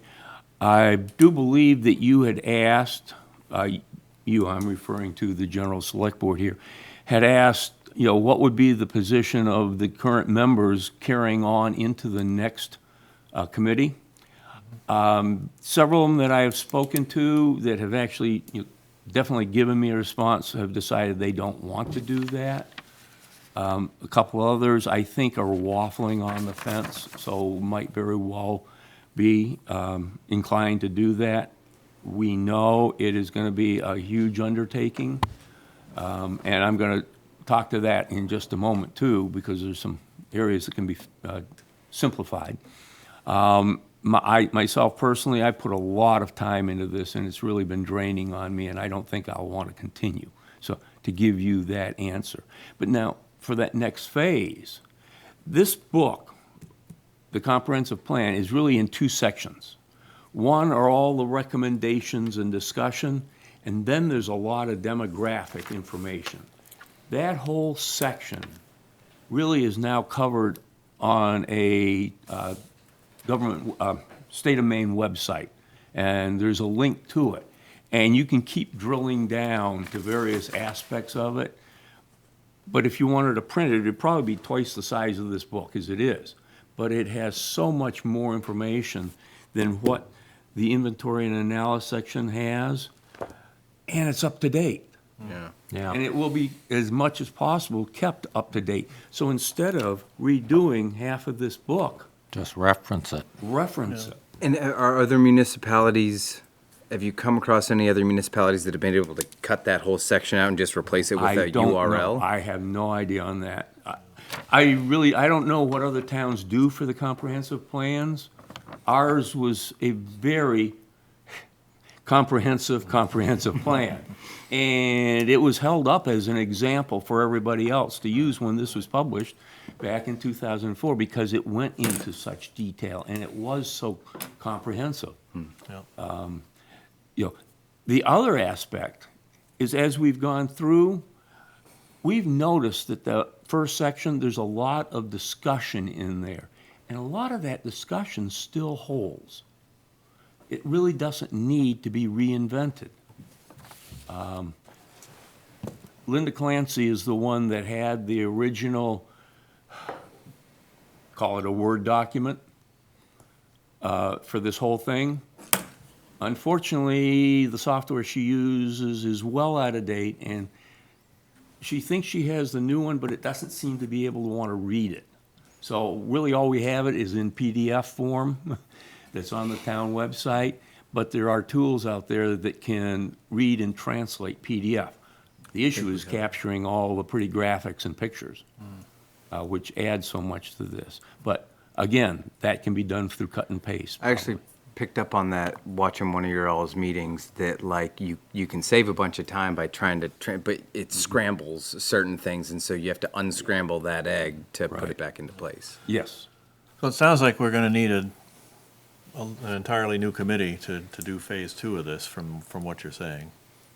And I guess we can put that out there, cast the net, and anybody who's listening or watching and who might be interested in the second phase of this. And I'm hoping that there'll be at least some overlap from yourself and a couple of other committee members to help get the next group going. What our plan is that we should have this finished at least by the end of June, if not earlier. Our speaking with Doug Cole was that we should plan on doing a workshop with you folks, well, the new board, sometime after the 1st of July, sometime after the feet are wet. And we would leave that to you as to determine when, approximately when, and we could say, oh, these would be the best dates for us to come in. And again, some of our members may be back from their sojourns elsewhere and able to come in and participate in a workshop. I would not suggest trying to do it here during a select board meeting. No, Doug had emailed me, I think, with your concurrence and said that the committee felt that a workshop would be the best way to go. And I think that's true, too. It will allow you guys to Yeah. present what you have to present, allow us to kind of work on it, and hopefully we can, perhaps at that workshop, maybe we can attract some new committee members who will be willing to grab the reins and go forward with the second phase of it, so. Now, what we will be preparing and giving to you, hopefully well in advance of any workshop, these ledger-sized spreadsheets that list out all the recommendations and policies that are in the first part of this document, as well as how the thing has progressed over the years, because some of those sections were reviewed in 2009 and again in 2012. My recollection is it was mostly in the land use area.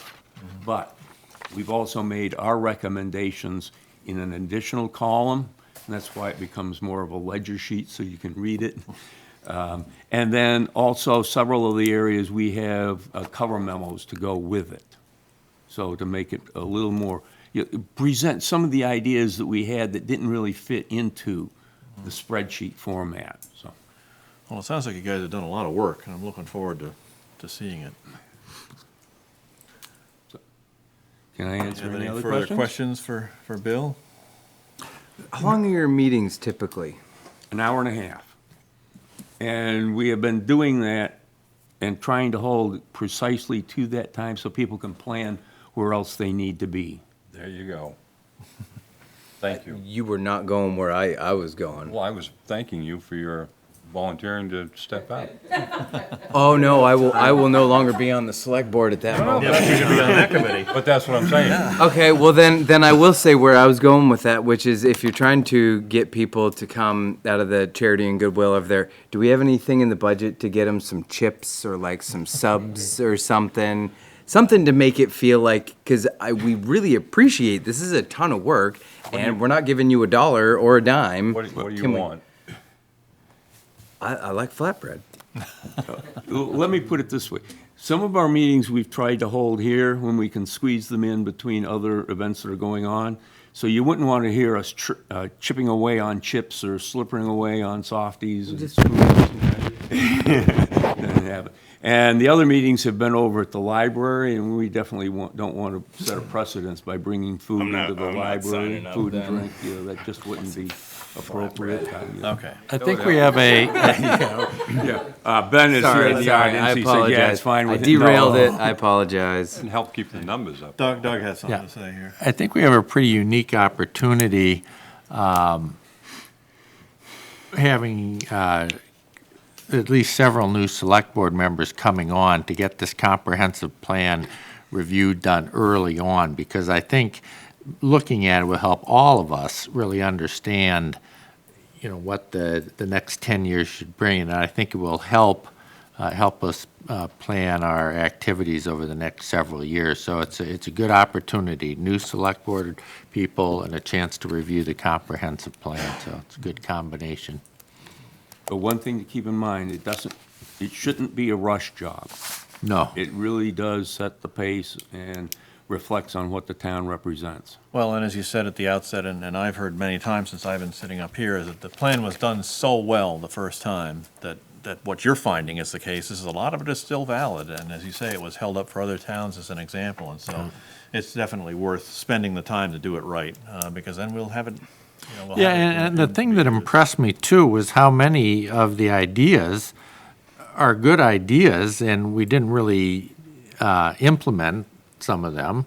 And so, now's a great time to look it over again and say, okay, let's move these forward. But some of the ideas were implemented. Legacy Oh, Rockport. yeah, was one. sure, no. it's, But it was an eye-opener to read through it.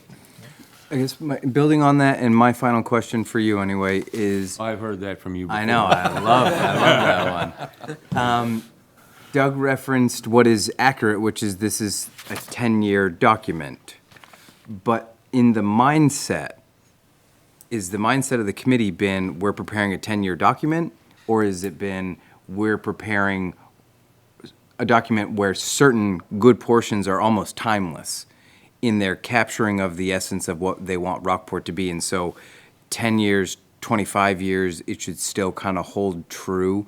I'm just trying to get a sense of the long-term aspect of this document, because it is, you're supposed to do it every 10 years, but it seems like everything that I've read about it and heard from folks is a lot of the concepts in it are quite timeless in nature. Is that your understanding as well? I'm going to separate this into sort of two answers here. Yes, some of this is quite timeless. The things dealing with our marine resources and agricultural resources will continue. But others, what we're doing is we're taking a look at one point in time, and has what's been done acceptable and can be considered complete? Is it something that should continue on but be reviewed periodically? Or is this something that got overlooked and really does need to be done? Because it will show a lot of benefit going down the road into the future. So, it's a real mix of things that had to be done, things that have been done, things that haven't been done, and things that maybe should be reviewed again. Okay. Well, thanks very much for Thank coming in, you, and Bill. thanks for the work, because it was a lot of hard work, I'm sure. And thank you to the committee also, especially where some of them have had to stay on a little longer than they might have anticipated. Oh, wait, last question. No, I'm just joking. I was expecting that. I was trying to move quicker, but you Out of order. All right, next item is to designate a representative to the MMA Legislative Policy Committee, and I think Rick has been filling that role. Yes, for I have, us. yep.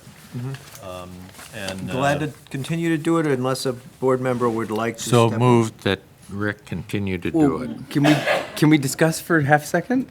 after the motion's approved. After we have a second.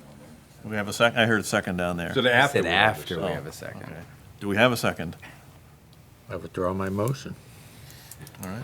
So first off, before we get into this discussion, if Rick continues on, I have absolutely no problem with that. I just wanted to maybe discuss it a little bit and discuss different options. I think you've been doing a great job. I have no concerns with it. I just wanted to look at our potentials again, just briefly.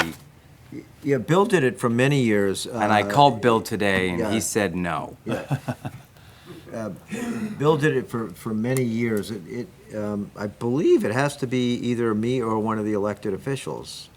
I don't think it can be anybody else. We can nominate people from outside of the municipality, but they have to be inside the senatorial district. So you've researched that and you'd like to do it. But this is, I don't think this I'm is allowed voted to on do it. eventually. This is just a nomination. Yeah, right? it's just a nomination, Nomination, right. each Because municipality then can- you guys will end up getting something back from all the town's nominees, and then the towns vote on the folks that were nominated. I did, based on a recommendation, reach out to Audra, just curious to see what she may think of it. Her response back to me was, I could go either way, which wasn't exactly what I was looking for. You, like Audra, have a lot of time commitments for other things, and so I was curious what her time commitments were. It was fairly easy for me because I'm up there so much for the executive committee. I mean, if one of the board wanted to take that position, that's fine with me. And Bill did an excellent job for many years. I don't know, you were on it for 6 years? 12 years. I mean, Bill did an excellent job. He's kind of legendary up there. in His LPC. emails were voluminous. Yeah. You know, and the board, there was no interest on the board's part, anybody else on the board to take over that position. And if we have an opportunity to represent Rockport, great. Well, I'm perfectly happy having Rick continue in that role if he would like to, and like he says, he's not having to make a special trip is Typically not. kind of a perk because. Are they on he's the same up there day? anyway. A lot of times they're on the same day in the executive. There's also. Oh, okay, yeah, then I'm there's- good. I'm yeah. good. Okay. So I'll await a motion. So I make a motion, we ask Rick to do it again. Second. Been moved and seconded that Rick Bates represent Senate District 12 to the MMA Legislative Policy Committee. Any further discussion? All in favor? Any opposed? Okay. And now, Yeah. update on library design process and discuss how to proceed. The last time that we talked about the library in a select board meeting was when we had received an estimate back on the cost of the library, and it was significantly higher than we were anticipating, and where have we heard that before tonight?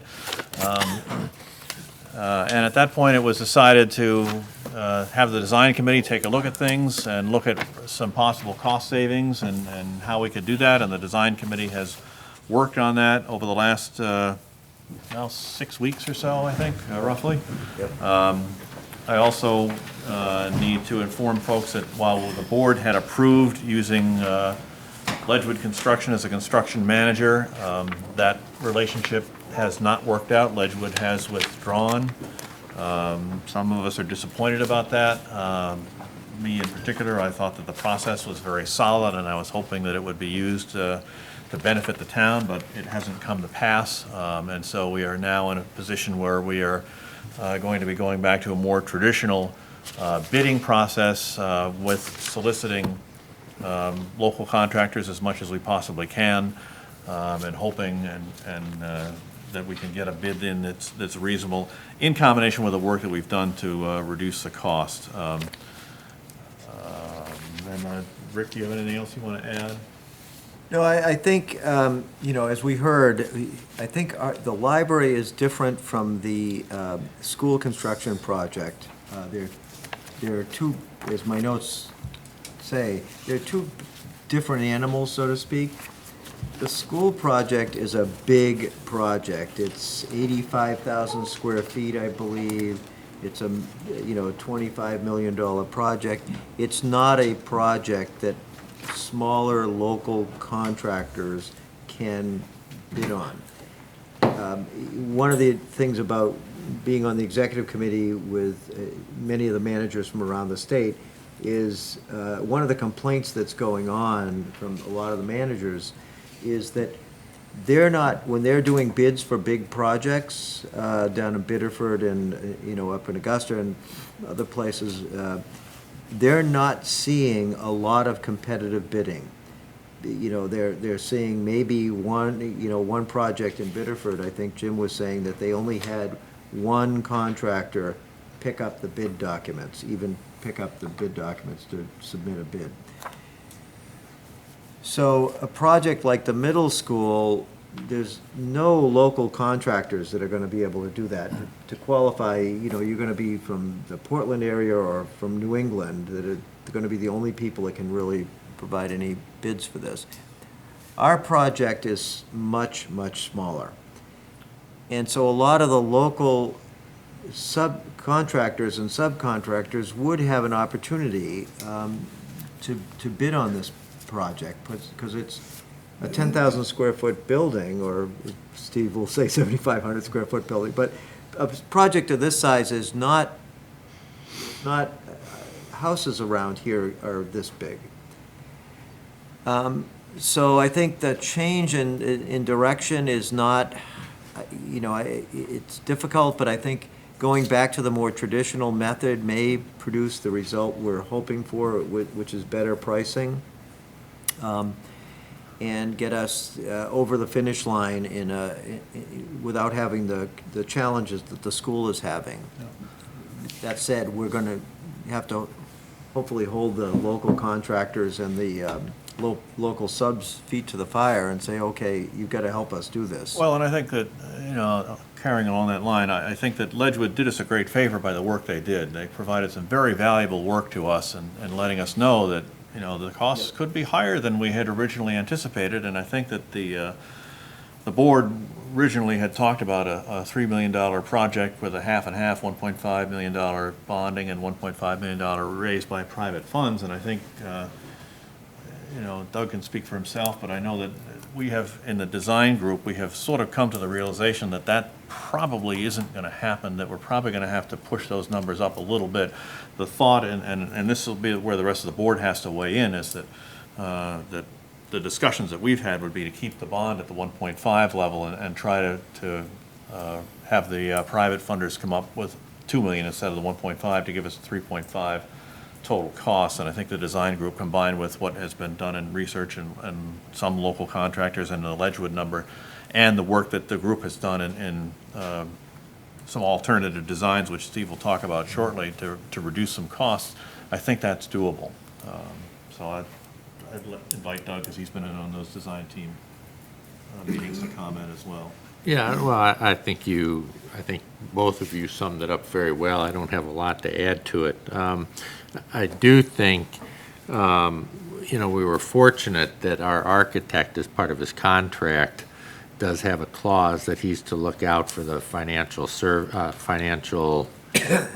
well-being of the town during this process, and I think Steve was fairly proactive in that regard, so we're not caught completely flat-footed having to make the transition over to local contractors in a bid process, so other than that.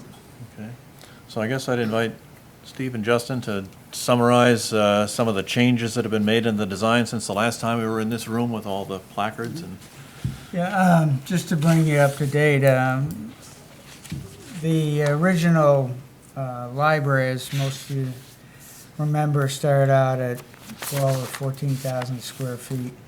And we finally, a year or two ago, it was reduced to around 9,500 or 10,000 square feet. And the building that we designed, because at that time, the select board felt that the budget and the size of the building was too large, we reduced the size of the building to 7,000 square feet of finished space. So when Ledgewood came back with their numbers, which exceeded our original budget, we really didn't have, in talking to Ben and Ann and various people, we didn't have an option of reducing the size of the building any further in terms of square foot size. So what we embarked on the last month is, how do we reduce the overall cost within that building? And some of it has been fairly simple in that we haven't changed the footprint or the size of the building at all. So what we looked at is the major numbers in the building and what was driving the cost up. One was mechanical and electrical costs. And at that time, we had a fairly elaborate scheme. And so the committee voted to allow the mechanical engineers and the electrical engineers to redesign the systems to create a more economical solution for the heating and electrical system. We've gone through that process, and we're in the middle of that, and we think we've come up with a system that's equally as good, it's just less expensive. The same was true on the structural design. Will Gartley had designed a steel frame system for the entire building, which included steel bar joists for the floor system. And with what happened recently with steel prices in the United States and what we anticipate will happen in the next year, we're changing that entire system to a wood structural system, which has saved considerable money. In addition, we've trimmed out some of the landscape patios and terrace and reduced the overall site cost considerably. So, and we've also reached out to a number of the local contractors, and we feel pretty comfortable that we've made a major dent in the overall budget. And as we move forward, we're going to be looking at additional takeoffs and cost estimates on the building, and we think we're going to be in pretty good shape in the next 2 or 3 months prior to the vote in November. We'll have 2 additional cost estimates on the project by the November vote or prior to the November vote. So all in all, we feel we're moving in the right direction, and we'll be able to get a budget that is acceptable to the town. And like Rick said, this isn't an 85,000 square foot building. It's a fairly simple, small project, and by having the local contractors participate in this, we think that's not only good for the town But also, we think we'll get some very competitive pricing, and we'll have some numbers that we think are acceptable. Having said that, the proof's in the pudding, and we're not going to know for a year from now. But we're going to be testing the waters for the next 6 to 8 months on costs and evaluating where we stand. We also have built-in options for the design, so when we bid the project, we'll have some alternate costs that will allow us to regulate the bottom number, so we don't get caught off guard and have a number without any alternative pricing that we could exercise in the bid process. So we're pretty comfortable right now, and as we proceed, we'll see how the numbers work out.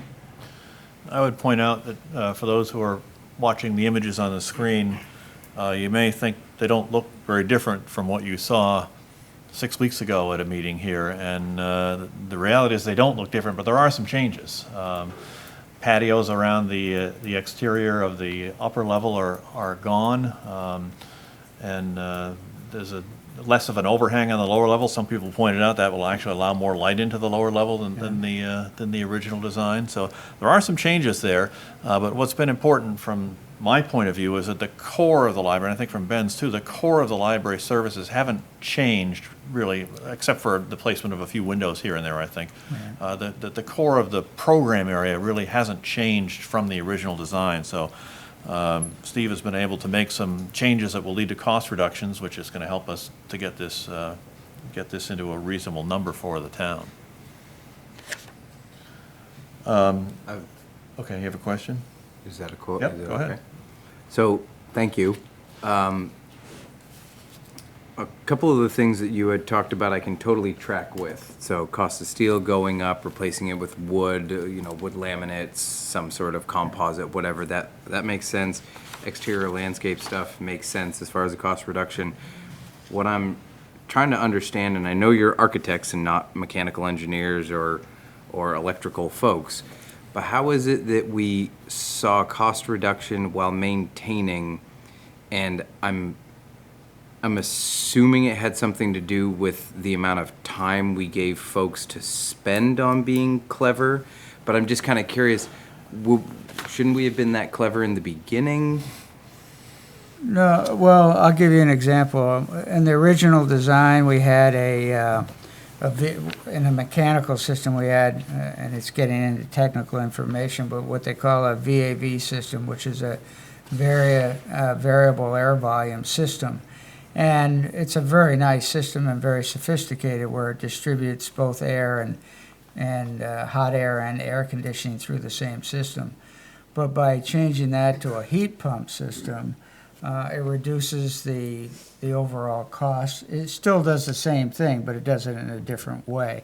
So it's a lot less expensive, and it saves a great deal of money overall.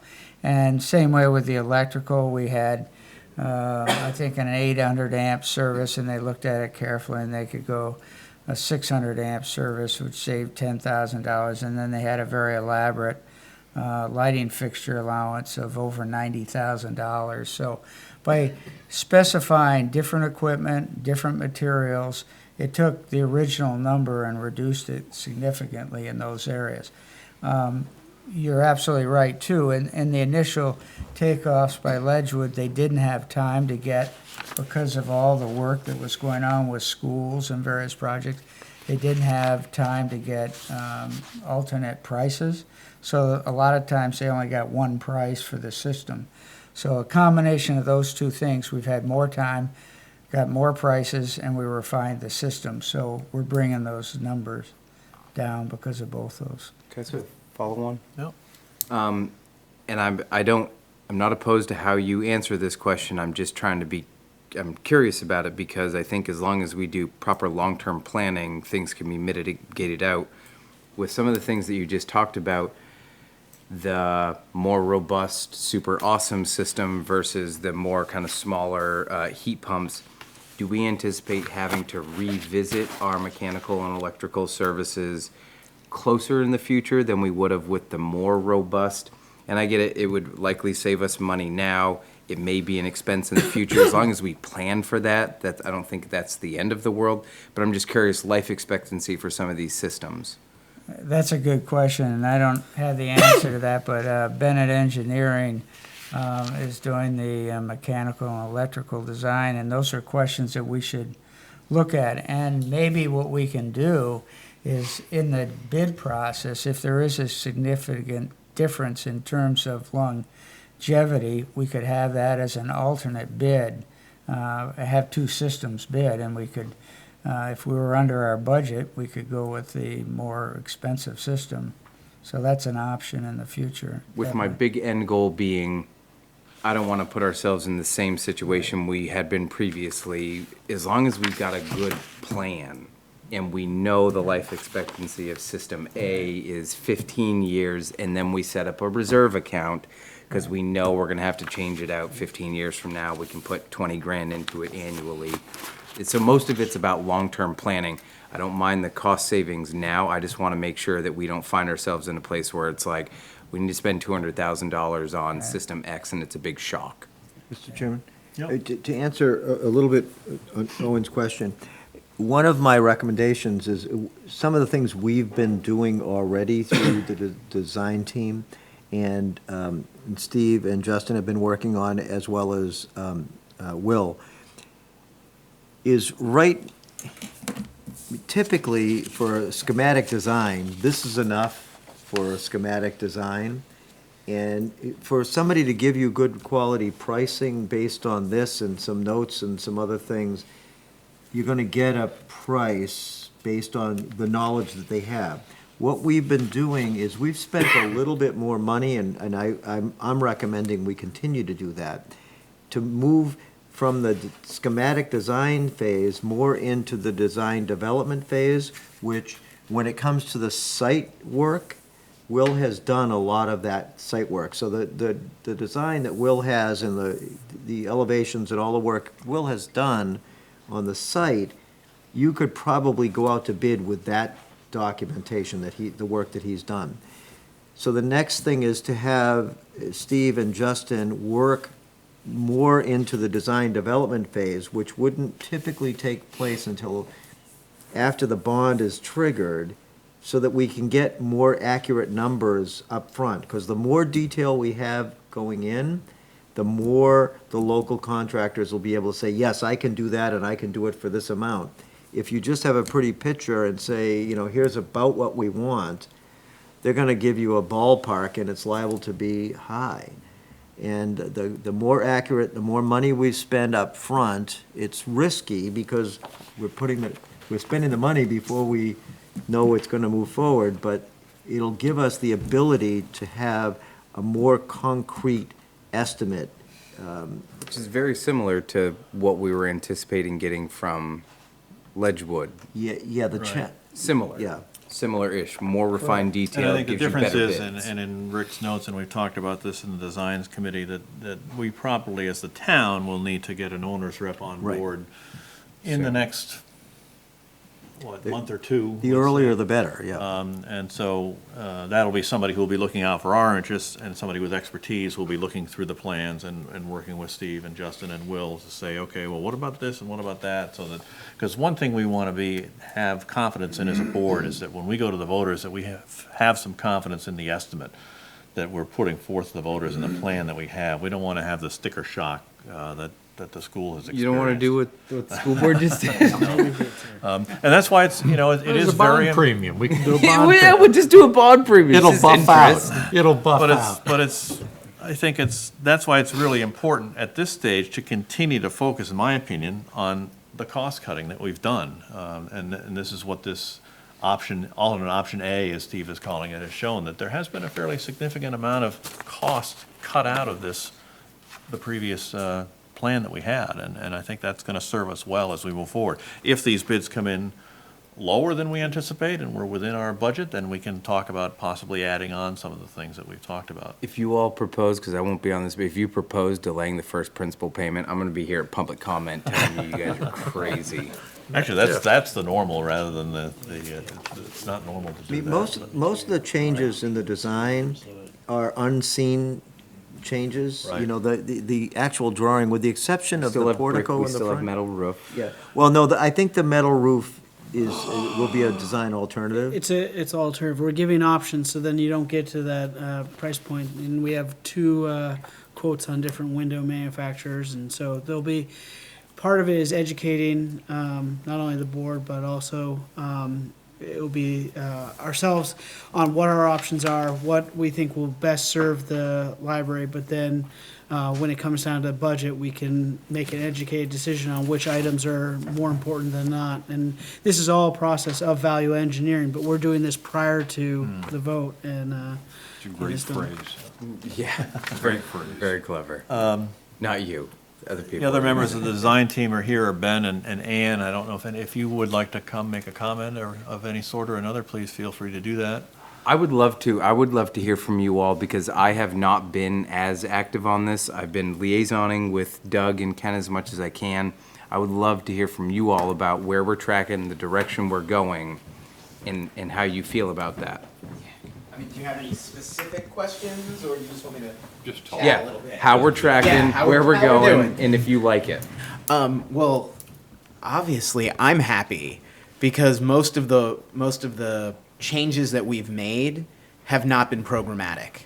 So for me, my focus is always how we're going to serve the community the best, and not changing how we're going to serve the community the best makes me happy. So, you know, it would be great to have those walkways and the sort of patios around the outside. But what we do inside the building is the focus. So I've been really pleased with the way that they've found, you know, taking out the steel on the walls. I wouldn't have thought of that. That's a great idea. You can still build the building structurally sound enough that that's not something anyone's going to think about. No one's going to see it, and it saves us a ton of money. So I'm very pleased with that. I'm very pleased that we haven't really altered the look too much either. I think the look of the building is quite appealing, so that makes me happy too. No, I mean, it's been a lot of hard work, but we've come a long way, and I'm really pleased with where we're at right now. Ann? Yeah, Ann we're lucky, we have the benefit, Ann has like 4 hats, I think. Ann wears 4 different hats in this whole project. Only so- 4? Yeah. Yeah, only 4. I think that's plenty. She's got 4 hats that she can put on, so. Well, I think from a library committee point of view, what we're most excited about is the fact that this library for our town has an opportunity to grow. You know, because I am a firm believer of if you build it, they will come. You know, we've seen that, and people will want to use this, and it will be a vibrant part of our community, and that's what's so important to the library committee, you know, that the library continues to be that community focus. So I think from that vantage point, we're very excited and have liked the design. And as Ben has indicated, you know, the changes, while they'll save money, they don't really change the outside view, and especially the programming space. That's so important because we need to have people coming into the library, not farming them out to other areas. So we're excited by that. From what hat? You have the fundraising hat, you have the. From a fundraising point of view, you know, most of the people that have been talked to, just gauging how they feel about the plan has been very exciting. People are very happy to see how things are progressing. And I have to say that the fundraising group is very, very proactive and is excited to take these plans and ideas and run with them. And we know that sometimes it's a little upsetting if you find out, well, we want to build this, but it's coming way over budget. But the great thing is, as you know, was mentioned before, you know, we got a firm idea that we were going to be over budget, and that allowed people to just start working together and bringing those costs down and looking at what we could do, because maybe we can't do everything all at once, but maybe it's an opportunity to do things, you know, over time. But the important thing is that we will have the programming space that we need. So I think from all those different committees that I sit on, I think we all feel we're very positive frame. So, I applaud all the work that's been done by all the people on all the committees that I sit with. Okay, thank you. Sure. A couple things that this, oh, do you have a question for Ann? Well, just because she's there. So I just want to, because the library committee, in my opinion, is one of our most important partners in this, not only because they're the library committee, but they also pony up money for this. That's right. And so, having not sat with that, I just kind of want to reinforce that we have excitement from a committee that basically helps support the realization of this project. Because if we don't have excitement from them, if they're not feeling it, and they say, that $40,000 we're going to give you for engineering, architecture, whatever, we're not excited about this anymore, that changes everything. So thank you for providing that. And I hope that you'll act as a good pressure valve or that canary in the coal mine that tells us if we start wandering in a direction, if we're not getting a good feel from the library committee, that, for me anyway, that changes a lot. I appreciate you saying that. I think the library committee has worked very diligently over a number of years with different people on that committee, being really proactive about the needs of the community, the needs of the librarians themselves. And I think most of you may know that as chair, I really don't hold back. So if I feel like our committee needs to step up and say the road that you're going down is wrong, that we will be there. Good, thank you. If somebody said we need to remove the lower level and we won't have room for expansion, we would be stating our case. We live to make the library committee happy. Well, we appreciate that, and we live to make the library happy and our community happy as well. It's a good partnership. Good. Okay. Thank you. Thank you. Thank you, Ann. A couple of things that I think this board needs to wrap our hands around, and I don't know that we necessarily have to vote on anything, but the idea of talking about a budget that's 3.5 rather than 3, but keeping the bond number the same. Doug and I have talked about that a little bit in the design team meetings, and to use Doug's words, our thoughts on that have evolved with time. Because, of course, we had the survey telling us that 3 million was the absolute top. But, things have changed. We've seen what happened with the school. We've seen what Ledgewood told us about this project. And it's my thought that we could, and we've seen the excitement about this plan, too, in town. So my thought, and I'll leave it open for the rest of the board, is that if we keep the bonding amount the same, the 1.5, and if we can raise 2 million from private funders, that a $3.5 million project would be acceptable to the people. So I'd like to hear from the rest of the board on that, because we kind of have to have some sense of the board on that, if not a vote, but certainly a sense of the board that that's an okay road to go down. Because if it isn't, then we have to go back to the architect and make some deeper cuts. Yeah, well, a couple of things here, though, and again, I apologize because just the same way with the school issue, it does seem a bit like a financial shell game that we carry on. But we've been able to actually, just very rough estimates, probably come in with an actual construction saving of $500,000. I mean, we're getting the cost of the building probably with these early estimates below $3 million. But as we all know, there's these associated soft costs that's going to push it up a little bit. And so if we have a building that, we can do for 2.8, 2.9 million, and then you throw in the soft costs with the fees and architect's fees, engineer fees, et cetera, and keep it up below 3.5 or around 3.5 million, that seems pretty reasonable. But the cost savings we're looking at are real. That's not a shell game, and it's got to be close to $500,000 in the construction. So, let me just wrap my head around it, because when you were originally talking 3,750, and now you're at 3.5, that's 250, unless I'm mistaken. The soft costs were not, the soft costs were not included in the 3.75, not all Yeah. of them. It's So probably- that 3.75 was actually a cost of over 4. Right. And then there's also, part of that soft costs, the soft costs include a 10% contingency, a construction contingency, and a 5% inflation amount, because, it'll be at least a year before we actually go to bond and start construction. So it's building those two numbers in as well, that run the price up. Can we do Unless something? Steve wants to wanted to donate his architectural. Probably not. He's got to pay people. That could get the chuckle price out of that. But just building on that, one of the things that, and I think Bill may back me up on this, I struggled, and if I struggled sitting on this board, I'm sure the citizenry struggled with the various different square footage and cost amounts. And we started talking about allocated space versus total space, including the unallocated space. People, myself included, would start getting confused.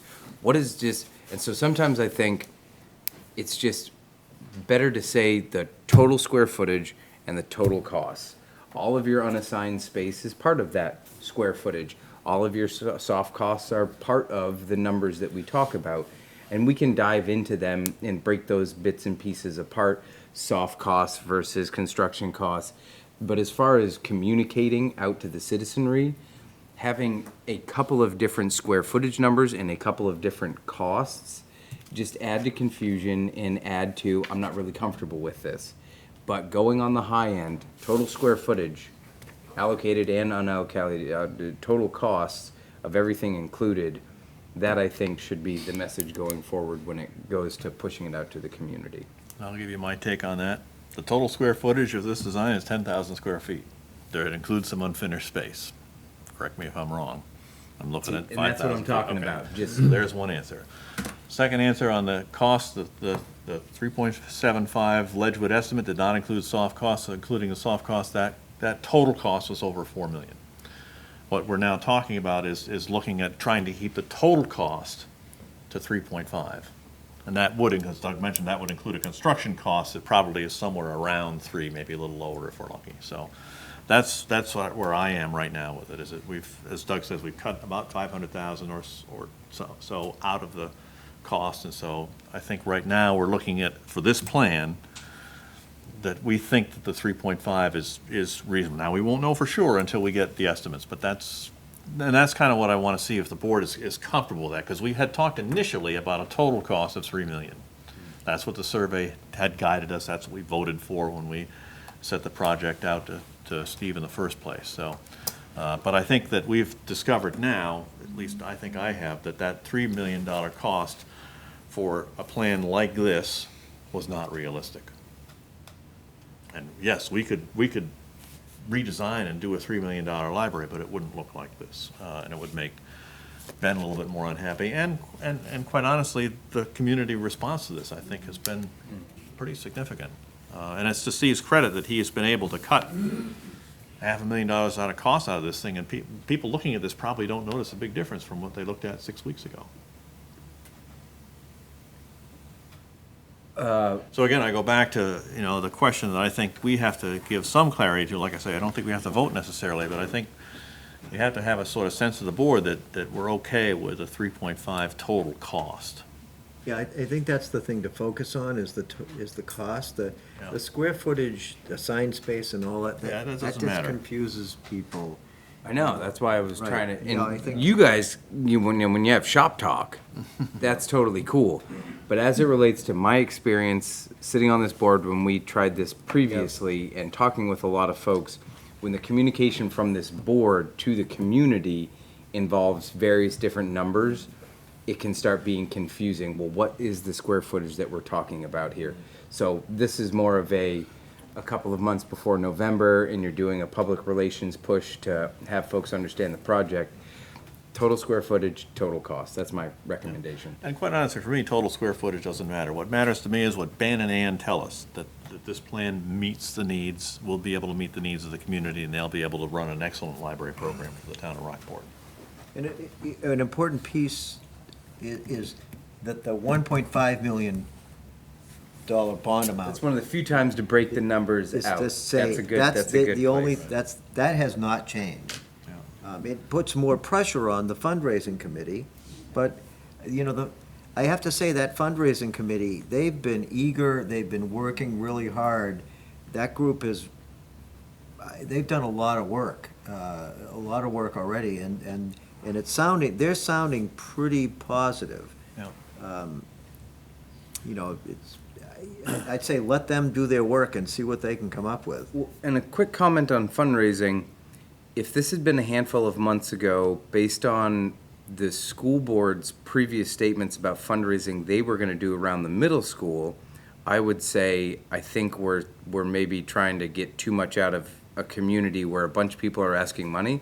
But my current understanding is the school district is doing absolutely no fundraising to defer costs on the middle school project, which leads me to believe, and if you nod your head, maybe you've all have had this discussion, that there may be more potential for attaining that $2 million of private fundraising than if we were competing with the middle school and tapping the same donors to separate community projects. So that opens some better opportunities for us. Fingers crossed. Okay, cool.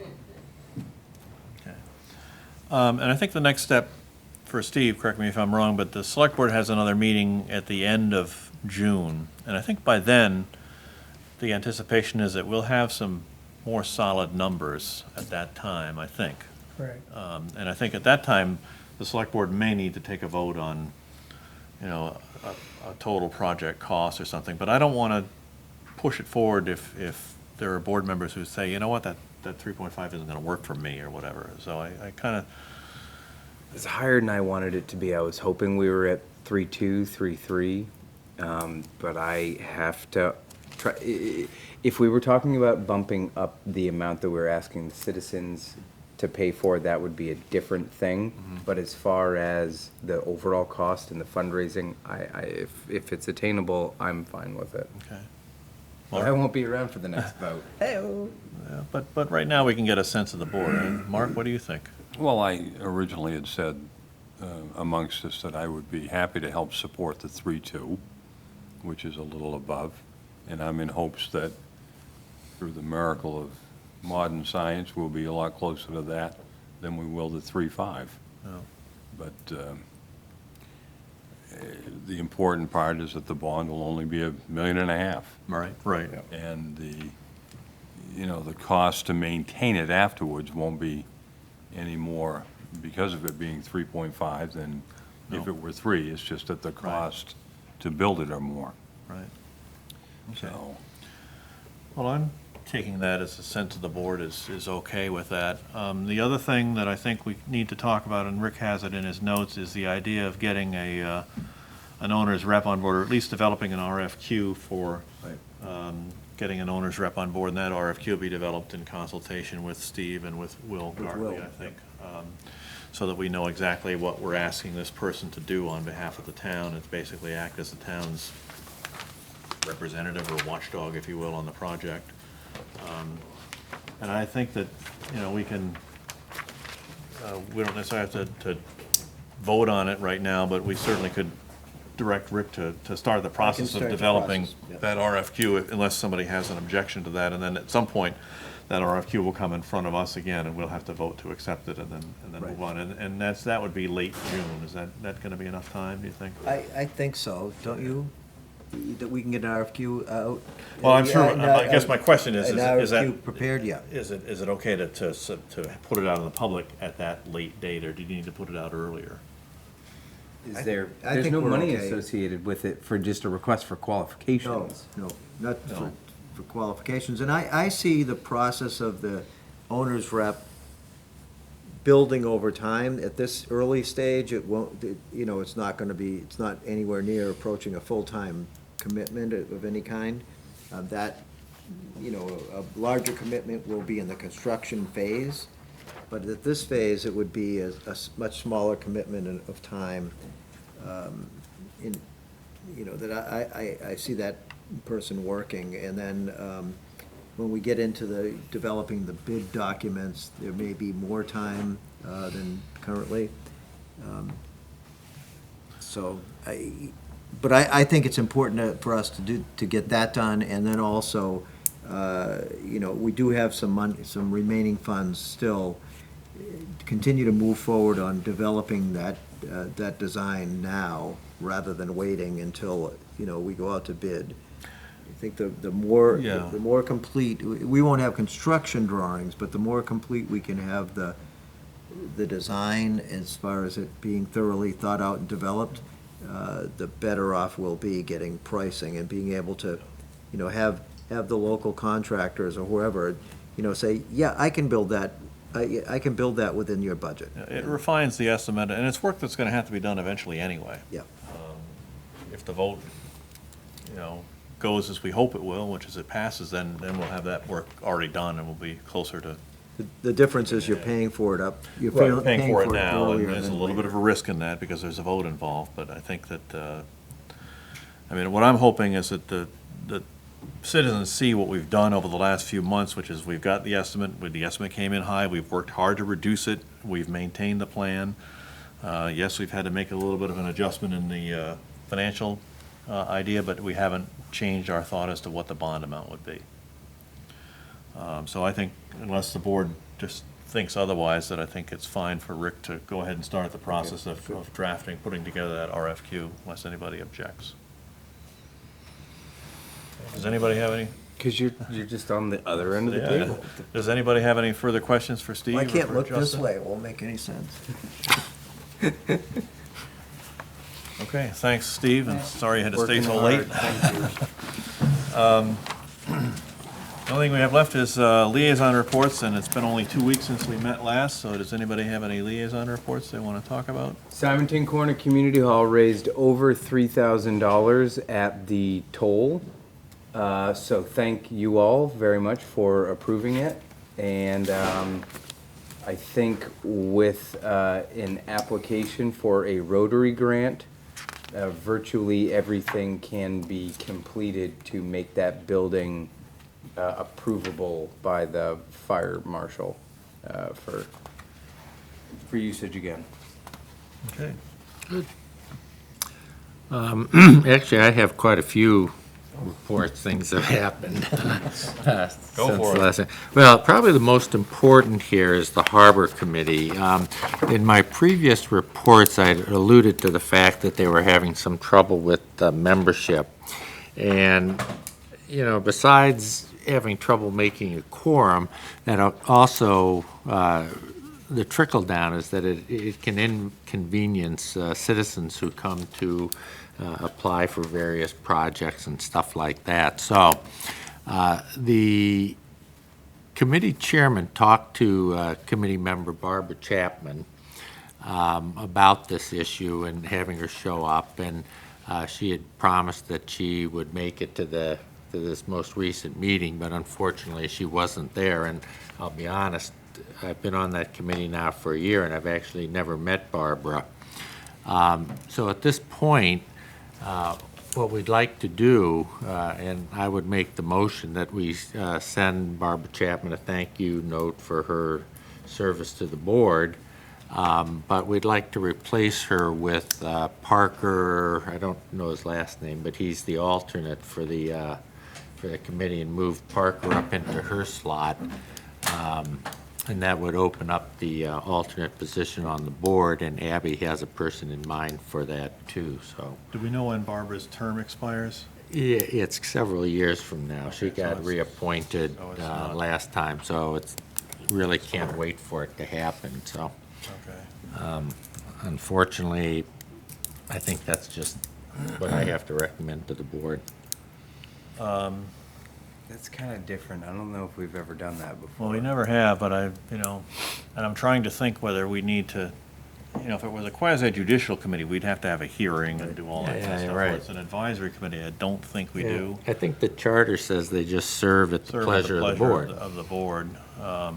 Is there Has any possibility of doing like I did with the rec committee, which was just politely ask if they either show up or resign? Well, to we've open up done the spot? that, You've and, done that? and she was gonna Okay. come to the meeting, and she wasn't there. Okay. And like I say, I've never met her, since I've been elected in June, Yeah. so. When was it, do we know when the last time she attended was? Well, it's been Over a year? over a year. So, I mean, look, I don't take any pleasure in this. No, okay? I understand. But I'm just trying to listen, get all the facts. The facts are the yeah. facts, That's- you know? That's what I'm trying to gather is the facts. So, well, I'll entertain the motion. Can we do that when it's not on the agenda? Just trying to be a stickler. Yeah, I know, and it's, we haven't done it before, so. Yeah, Owen's probably right, the better Yeah, course of I'll action. tell you what, let's ask town council about it, and. Well, the better course of action is to at least have it be as, An agenda item. Agenda Yeah, item. well, let's ask, and find out, how we should proceed with that, and we'll put it on the agenda, or the next chairman will put it on the agenda in late June. Okay. June 28th, we're having the Sail into Summer Festival. I've not been involved in that, but the Harbor Committee has been, and various people, so that'll be a big townwide party again. June 28th, put it on your calendar. Weather's supposed to be beautiful that day, right? Yep. Okay. So that's Harbor Committee. Investment Committee, that's another committee that had not met for the whole year that I've been elected, but we actually did meet last week, and there were some suggestions made how we could be more efficient having meetings and everything. And the group wants to look into not an electronic meeting, but sort of sending out emails and then having the committee members weigh in quarterly, and then we will have one annual meeting where we get together with Bar Harbor Banking and Trust, who helps with the investments. And that, of course, would be our one meeting and a public meeting, and anybody could attend that they wanted to. So that was encouraging. I think we can do a better job there. For those that are interested, it's about $1 million in investments, and it's basically 3 accounts. General assistance, lost my place here. General assistance.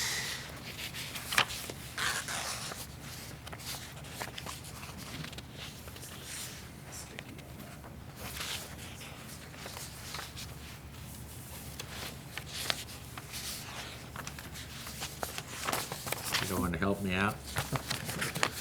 yeah, no, I don't know what. Talking about the investment accounts? Yeah, there's 3 of them. They're each around Cemetery. 3, oh yeah, general assistance, cemetery, And and each one is around a little over $300,000. the other one is just the UFB, isn't it? I don't think invest so. our wastewater money? Not a town. No, that's a whole different. Whole different ball of wax? Yeah. Well, I With Megan when apologize. you I need her. can't say. I think it's just a fund balance, but I'm not sure. Well, maybe before we finish up, it'll come to me. Planning Board, there's 2 projects that are going on. One is Rhino Services wants to put in a shop and a storage area set well back off of Route 90, 664 West Street, and that seems to be going ahead smoothly. And Kelsey's Appliance wants to add a small new building for storage.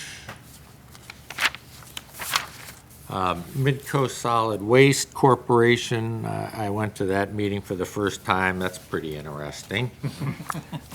Just because there's a lot of players that are involved. And I guess the big issue and the hot topic is, and I don't pretend to understand all of this at this point, but the town of Hope still wants to change the voting arrangement within the wastewater commission. Right now, the votes are weighted by population on each town, so obviously Camden and Rockport are the big hitters, and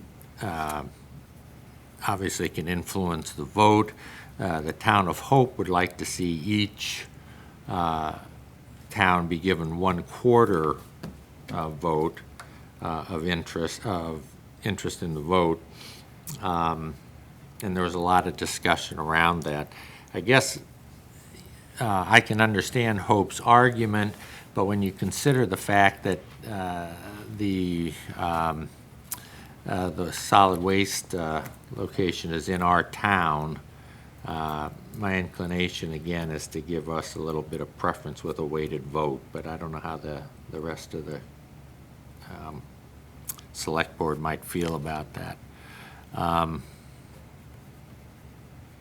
There is a statement paper from them, reasons to adopt equal voting. Perhaps we could distribute that to the board to look over at Is that some from point. Hope? Yeah.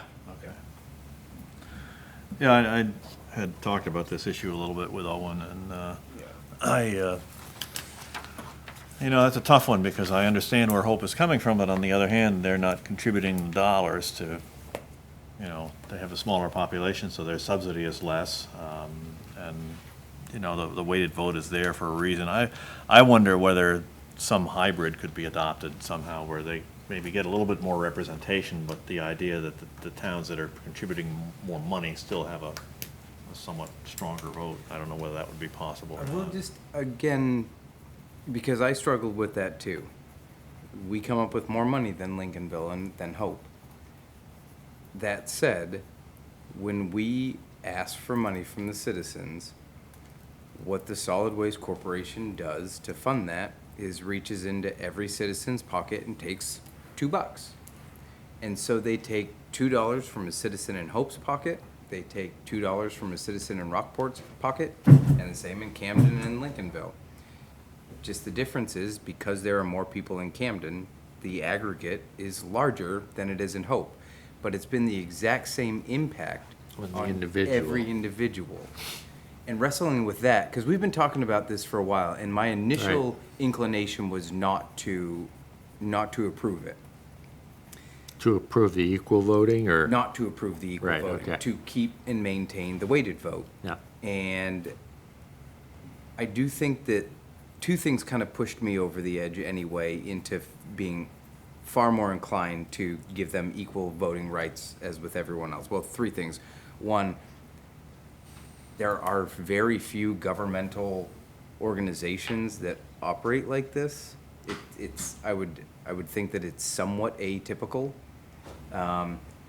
Two, the whole fact that when we make a decision, we're reaching into everyone's pocket the same. And three, and this one may be a hurdle for some, and it took me a little while, I do think that there's validity in Hope's argument that to get buy-in from the majority of the people on the board, not just the majority of the weight on the board, leads to two different things. One, better decision-making as the board as a whole. And two, even though Hope has less people, those fewer people in Hope, the citizens themselves, for a lot of the big decisions that we make, citizens get the final say. And if their board feels disenfranchised because both members from Camden and one member from Rockport had enough weight with their vote to force the other 5 members of that board, and in turn 2 other towns, to lose, why are they going to want to sell their citizens to support the concept that they're proposing? And so even though, every citizen in Camden could vote for something, if the citizens in Hope don't support it, it doesn't happen. So everything does trickle down from the board of directors down to the individual municipal select boards and then down to the citizenry. And you have to get buy-in from the citizenry. So I do think that, again, a lot of validity in the argument that everyone having an equal say will, conceptually anyway, lead to better decisions being made, more buy-in from the member communities, which means more advocates from the respective boards down to the citizens at town meeting or what have you, when by our bylaws and charters and all that stuff on the solid waste board, we need to get citizens' approval, even from little old Hope. And if they don't agree, it doesn't happen, whatever it happens to be. Yeah, there's, again, as I pointed out at the meeting, there's probably no right answer to this. You have the House of Representatives. That's what I want to talk about. Yeah, and Here's an idea. the House of Representatives, where you do have weighted votes, essentially. Well, no, you don't. You have proportional representation, but It's then the you have the same, Senate. similar So it's the impact, same idea. But here's a thought. Yeah. Weighted vote for the budget, not weighted for everything else. We talked about that, and again, as it relates to decision-making, because a Camden Select Board member brought it up, you know, what if the folks in Camden think that adding a whiz-banger to the facility is gonna be awesome for the citizens of Camden, and if we want that whiz-banger, then we should be able to have that whiz-banger. I don't necessarily like thinking of a town as that much different from a neighboring community. If a whiz-banger is good enough for Camden, it should be good enough for Hope. And so I don't understand why Camden and Rockport need to have more say because our citizens are that much different than the citizens of Lincolnville and Hope. Their needs are so much vastly different. No, I don't think that's the point. The point is that you have more citizens, and so there's, I mean, yeah, it's the $2 bag fee, I get that, but the operation is also funded by a subsidy through the town budget. There's money provided in the town budget. It's not- Again, not reaching in just- and taking the same amount from everyone's pocket. Because of the formula that we use to take that money from the municipalities, it's done evenly. So the exact same amount of dollars and cents is taken from each citizen's pocket. Camden just has more citizens. Everyone's got the exact same amount of stake in this as far as it relates to the finances. And when it relates to non-financial, so picking, that's been a topic that isn't a financial decision. Do we allow picking over for reclamation of different things so we reduce stuff in our waste stream? It's a good idea. Why would that be a good idea for Camden but a bad idea for Hope, and somehow Camden needs their weight to get this thing that's so great for them? Yeah, that's, I mean, I can understand, that's a non-budget item. That's a policy, that's a non-budget item. Right. I'm thinking in terms more of budget issues where, you know, yes, the vote of Camden Yeah. and Rockport is, there's more money involved. There's money more people contributed. voting, I Yeah, mean, there's, you know, exactly. X number of people voting yea or nay on something. So, And- when does a decision need to be made on this? Next month. Well, we would like to, we tabled it because, so it was Doug's first meeting. I know that this previous board, before Doug and Mark, we had discussed it very tentatively, but I didn't feel comfortable, and I don't think a handful of folks there felt comfortable making a vote that night. I wanted to at least have some time to talk with Doug about this and Rick, because they were both in attendance. So I tried to, you know, if we can't table this, can we at least break into our respective towns and have a quick little powwow? But we decided to table it for at least a month. Here's the other thing, and Hope sometimes denies this, but I totally think it's true. Because of the money coming from the put option and separating from the municipal review committee, from Hope's perspective, they will be given, because the agreement was with each individual municipality, it wasn't with Midco Solid Waste Corporation. The money that we get from ending our relationship with MRC goes back to the municipality, and then they have to approve to give it back to the corporation to put into our closure fund, which we're hoping through some investments we'll actually be able to net some way better interest on. And so Hope's, one of the things that they've brought up before is that when they take that money and give it up to the Solid Waste Corporation, they are giving up 100% control of that money for only 10% say in how that money gets spent. And so they have slightly held this a little bit hostage. They have slightly boxed us into a place to where they say, if you want our money to go into the closure fund, and I gotta tell you, if they don't put the money into a closure fund and we get higher interest yields because of our new investments, and we use some of that maybe towards operations and maintenance, it's gonna be a cluster to deconstruct and reverse engineer whose money was what when it comes to the final closure costs. It's gonna be a wicked headache. So Hope's kind of saying, if you want our money, make us equal partners. And we've been operating under this weighted vote since the early 90s, I believe, right, Rick? Yeah, And I'm not saying that it has not served us well. it was in the original charter or whatever. In practice, we typically don't do weighted votes. However, our last high-profile weighted vote was EcoMaine and Fiberite. And that was a tie vote, and typically a tie vote fails. And yet that vote did pass because of the weighted aspect to it. So it has served our purposes. Does it continue to serve our purposes is kind of the question going forward. But, and I've been spending a lot of time on this, I believe we should anticipate some other proposed alterations to some of the rules that we operate by. It's been a while since we've kind of really had a good, robust group that wants to engage in looking at some of our policies and making sure they're still current and serving our needs. And so I think this may be one of a couple of proposed Well, changes. this change will require a bylaw change, I Right. presume. And Which approval will by come. the citizenry. So Right. we would put it So- out again to the citizenry. So it'll have to be voted on by townspeople. Correct. And it would have to pass in all 4 towns, right? Which, again, is kind of our mode of operation. A lot of the decisions that we make that are larger scale decisions have to go through every town's citizenry. And so I do think that giving Hope an equal share is just kind of recognizing that they are as important to the direction of the solid waste station as Camden is, who, yes, puts up more money, but it's all proportional. Interesting. Well, Mark, any thoughts? We could split our votes. There's nothing that says if both of you gentlemen Well, feel. I think it's an interesting conversation. I don't know how it's gonna fare at the ballot box, quite honestly. You know, if it passes the board and then it has to go back to the individual towns and all towns have to pass it, I think, you know, there may be some people in the larger towns that aren't gonna wanna give up that And that's. power.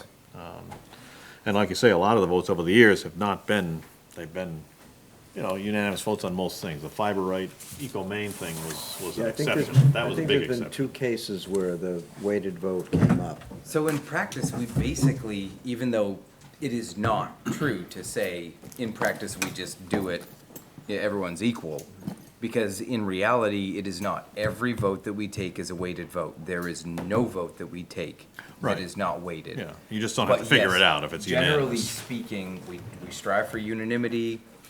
We don't sit there with a calculator and tally up. So with regards to the money we're getting back from PERC, PERC, or MRC, whatever you wanna Yep. call it. there was an agreement as to how that would be, was there a written agreement? I think it was, I mean, we have to have another vote, but there were votes in town meeting at some point about putting it put in. option. The put Right. option about We did the giving put it back to the, you know, to the facility, basically to turn it back into its original purpose, which was to fund solid waste disposal. How does that then get held hostage? Because the money goes to the 4 individual towns. Yeah, And so we could take that money and we could build a library with it if we wanted to. there you go. And Hope can do the same thing, so. But then we're still obligated for our share of the Understood. closure. Right, so And the Hope will idea be- was, I mean, it's a nice chunk of money, and if it can solve the closure fund So problem. there was an original agreement.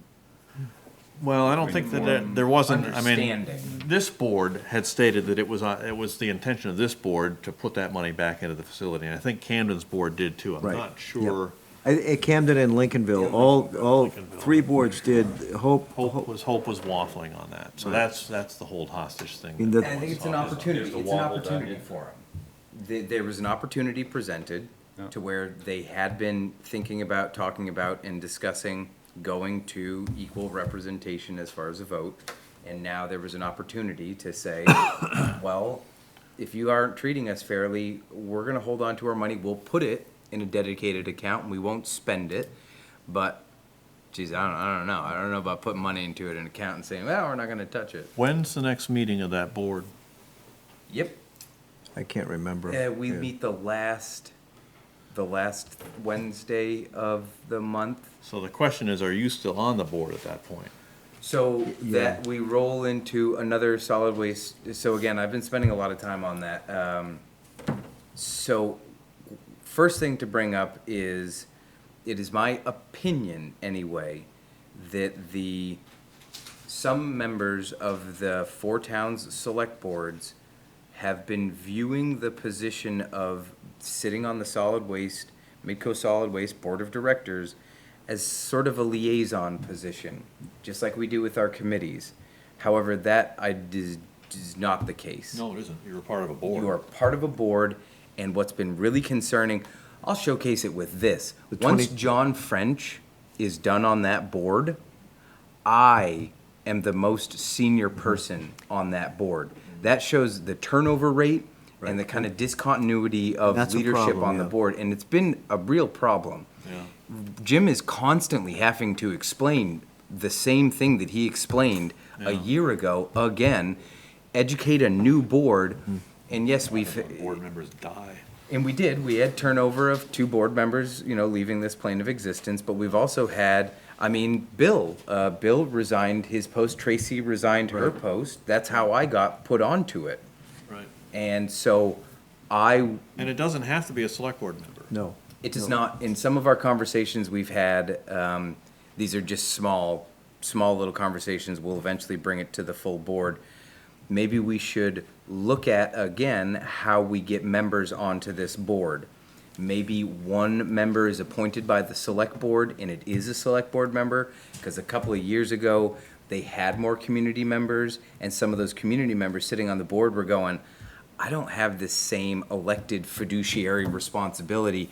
I feel uncomfortable making these decisions and not being a select board member. So the select board took more of an active role, but maybe each town gets 2 people. So maybe one person is a select board member and one person is actually elected by the town at a ballot. Again, that would be a bylaw It would be, change. it would be a yeah. change. But I'll close that out with, I am very comfortable making the commitment for the remaining 1 year I have on that You have board. at least a year. I would actually feel comfortable potentially staying on longer, but that said, this position is one that is appointed by the select board, and if the new select board feels that there's someone else that would better serve the community's needs, then I will not resist that. But I would be happy to stay on.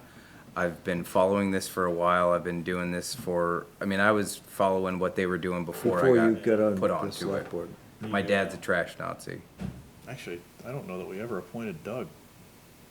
Yeah, I think, well, probably not formally. I think when we were divvying up, was it Yeah. Tom? Well, because Tom, we appointed Tom, Ed's on the because he was on Tri-County there, but board. I think when Tom resigned, I think you started going, and so we'll have to put that on the next agenda too, have to formally appoint. But Owen has hit on a problem for that committee, is that the changeover on that committee has been pretty dramatic over the past, in the past 3 years, the changeover has been pretty dramatic, and it's caused some stops and starts in the way the board has moved forward, the Midco Solid Waste Committee, and Owen has served that board very well.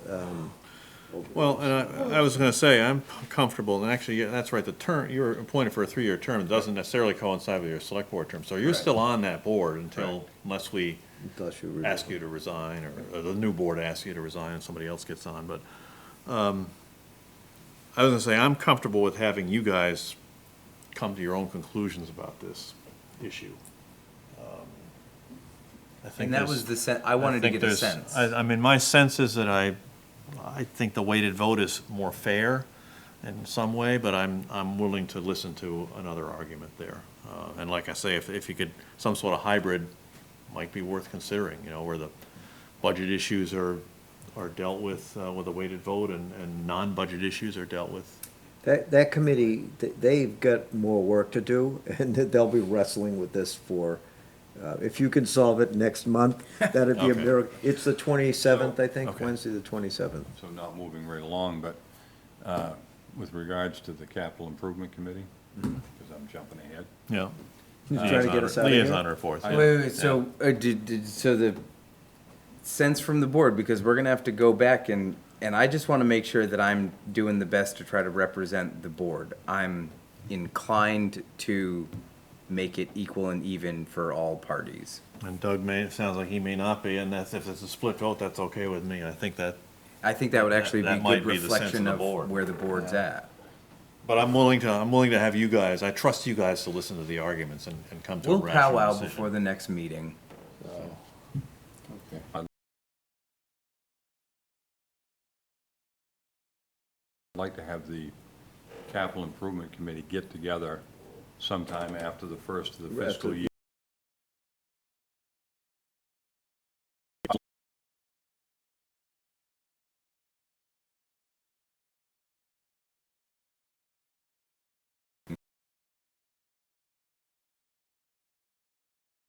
The wharf down at the, and just to make that list much smaller and more manageable. And any other projects that may need to get added.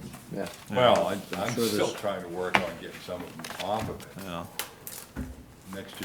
Next year's goals, budget. And the only committee of mine, if you're done, liaison-wise, is Legacy Rockport, which met a week and a half ago or so and voted to take on the Andre project with the town as the sponsoring organization. Whatever. Legacy Rockport doesn't do any projects. They just funnel money, basically, and in fact, it was brought up that Doug had talked about the Andre project being a select board project, and it's actually, what we said is it's a town project, because the question came up in Legacy Rock, well, who manages the project? And the bottom line is that Rick is in charge of, Mike is gonna be down there, Abby's gonna be doing some stuff with it, but ultimately it's Rick that's managing it, so he's answerable to Great. whatever happens down there. Yeah, don't mess it It up. comes with the territory. It's only Well, but they Andre. wanted to make sure that it wasn't a Parks Committee Right. or something like that, so. Yeah, and that was, so it's the town, and Yes. the town takes care of it. Legacy Rockport also agreed to fund half of the new barriers upstairs in the Opera House, the replacement of those brass rails with glass rails, because some people complained about them as far as being able to see the stage. And they're working with Simonton Corner, and the Simonton Corner, as you talked about earlier, they're getting very active again, and Bill Chapman, who's a new board member of Legacy Rockport, has been working with Simonton Corner to help them figure out, they've had some questions about, well, how do we get donations in, and so we're getting some information to them, so that if people want to contribute to that project, they can give a donation to Legacy Rockport, and then Legacy Rockport will send the money to them, Legacy Rockport being a 501c3, so it's tax deductible for the donor. And my other committees have not met over the last 2 weeks. One other one, I don't want to lose it out of my head, and I don't remember if you picked up on this. So we did the genie lift demonstration for upstairs in the Opera House. The lift itself will meet all of our needs. The update is when the future board assesses what to do, I was very encouraged. You can take the whole cage that the person sits in or stands in off with only 6 bolts. And when they measured it and then measured the closet, remember, it's a 2-part cost. There's the cost of the genie lift, but then there's also the cost of refurbishing a closet to store the genie lift. What we found is if you were to take that cage off with those 6 bolts, takes maybe 10 minutes or so, we have to do far less work to the closet to get it to fit. And it'll probably be part of the update when it comes to you all, but I was encouraged that that 2-part cost, the part of the closet, should be reduced to store it. And it's a wicked cool Ricky got up in it. I did, All the way up. all the way to the top. All right, anything else? Motion to adjourn. Second. All in favor? We stand adjourned. Thank you, gentlemen. Do you have a model right here? Why would I know him? He's the guy that was speaking.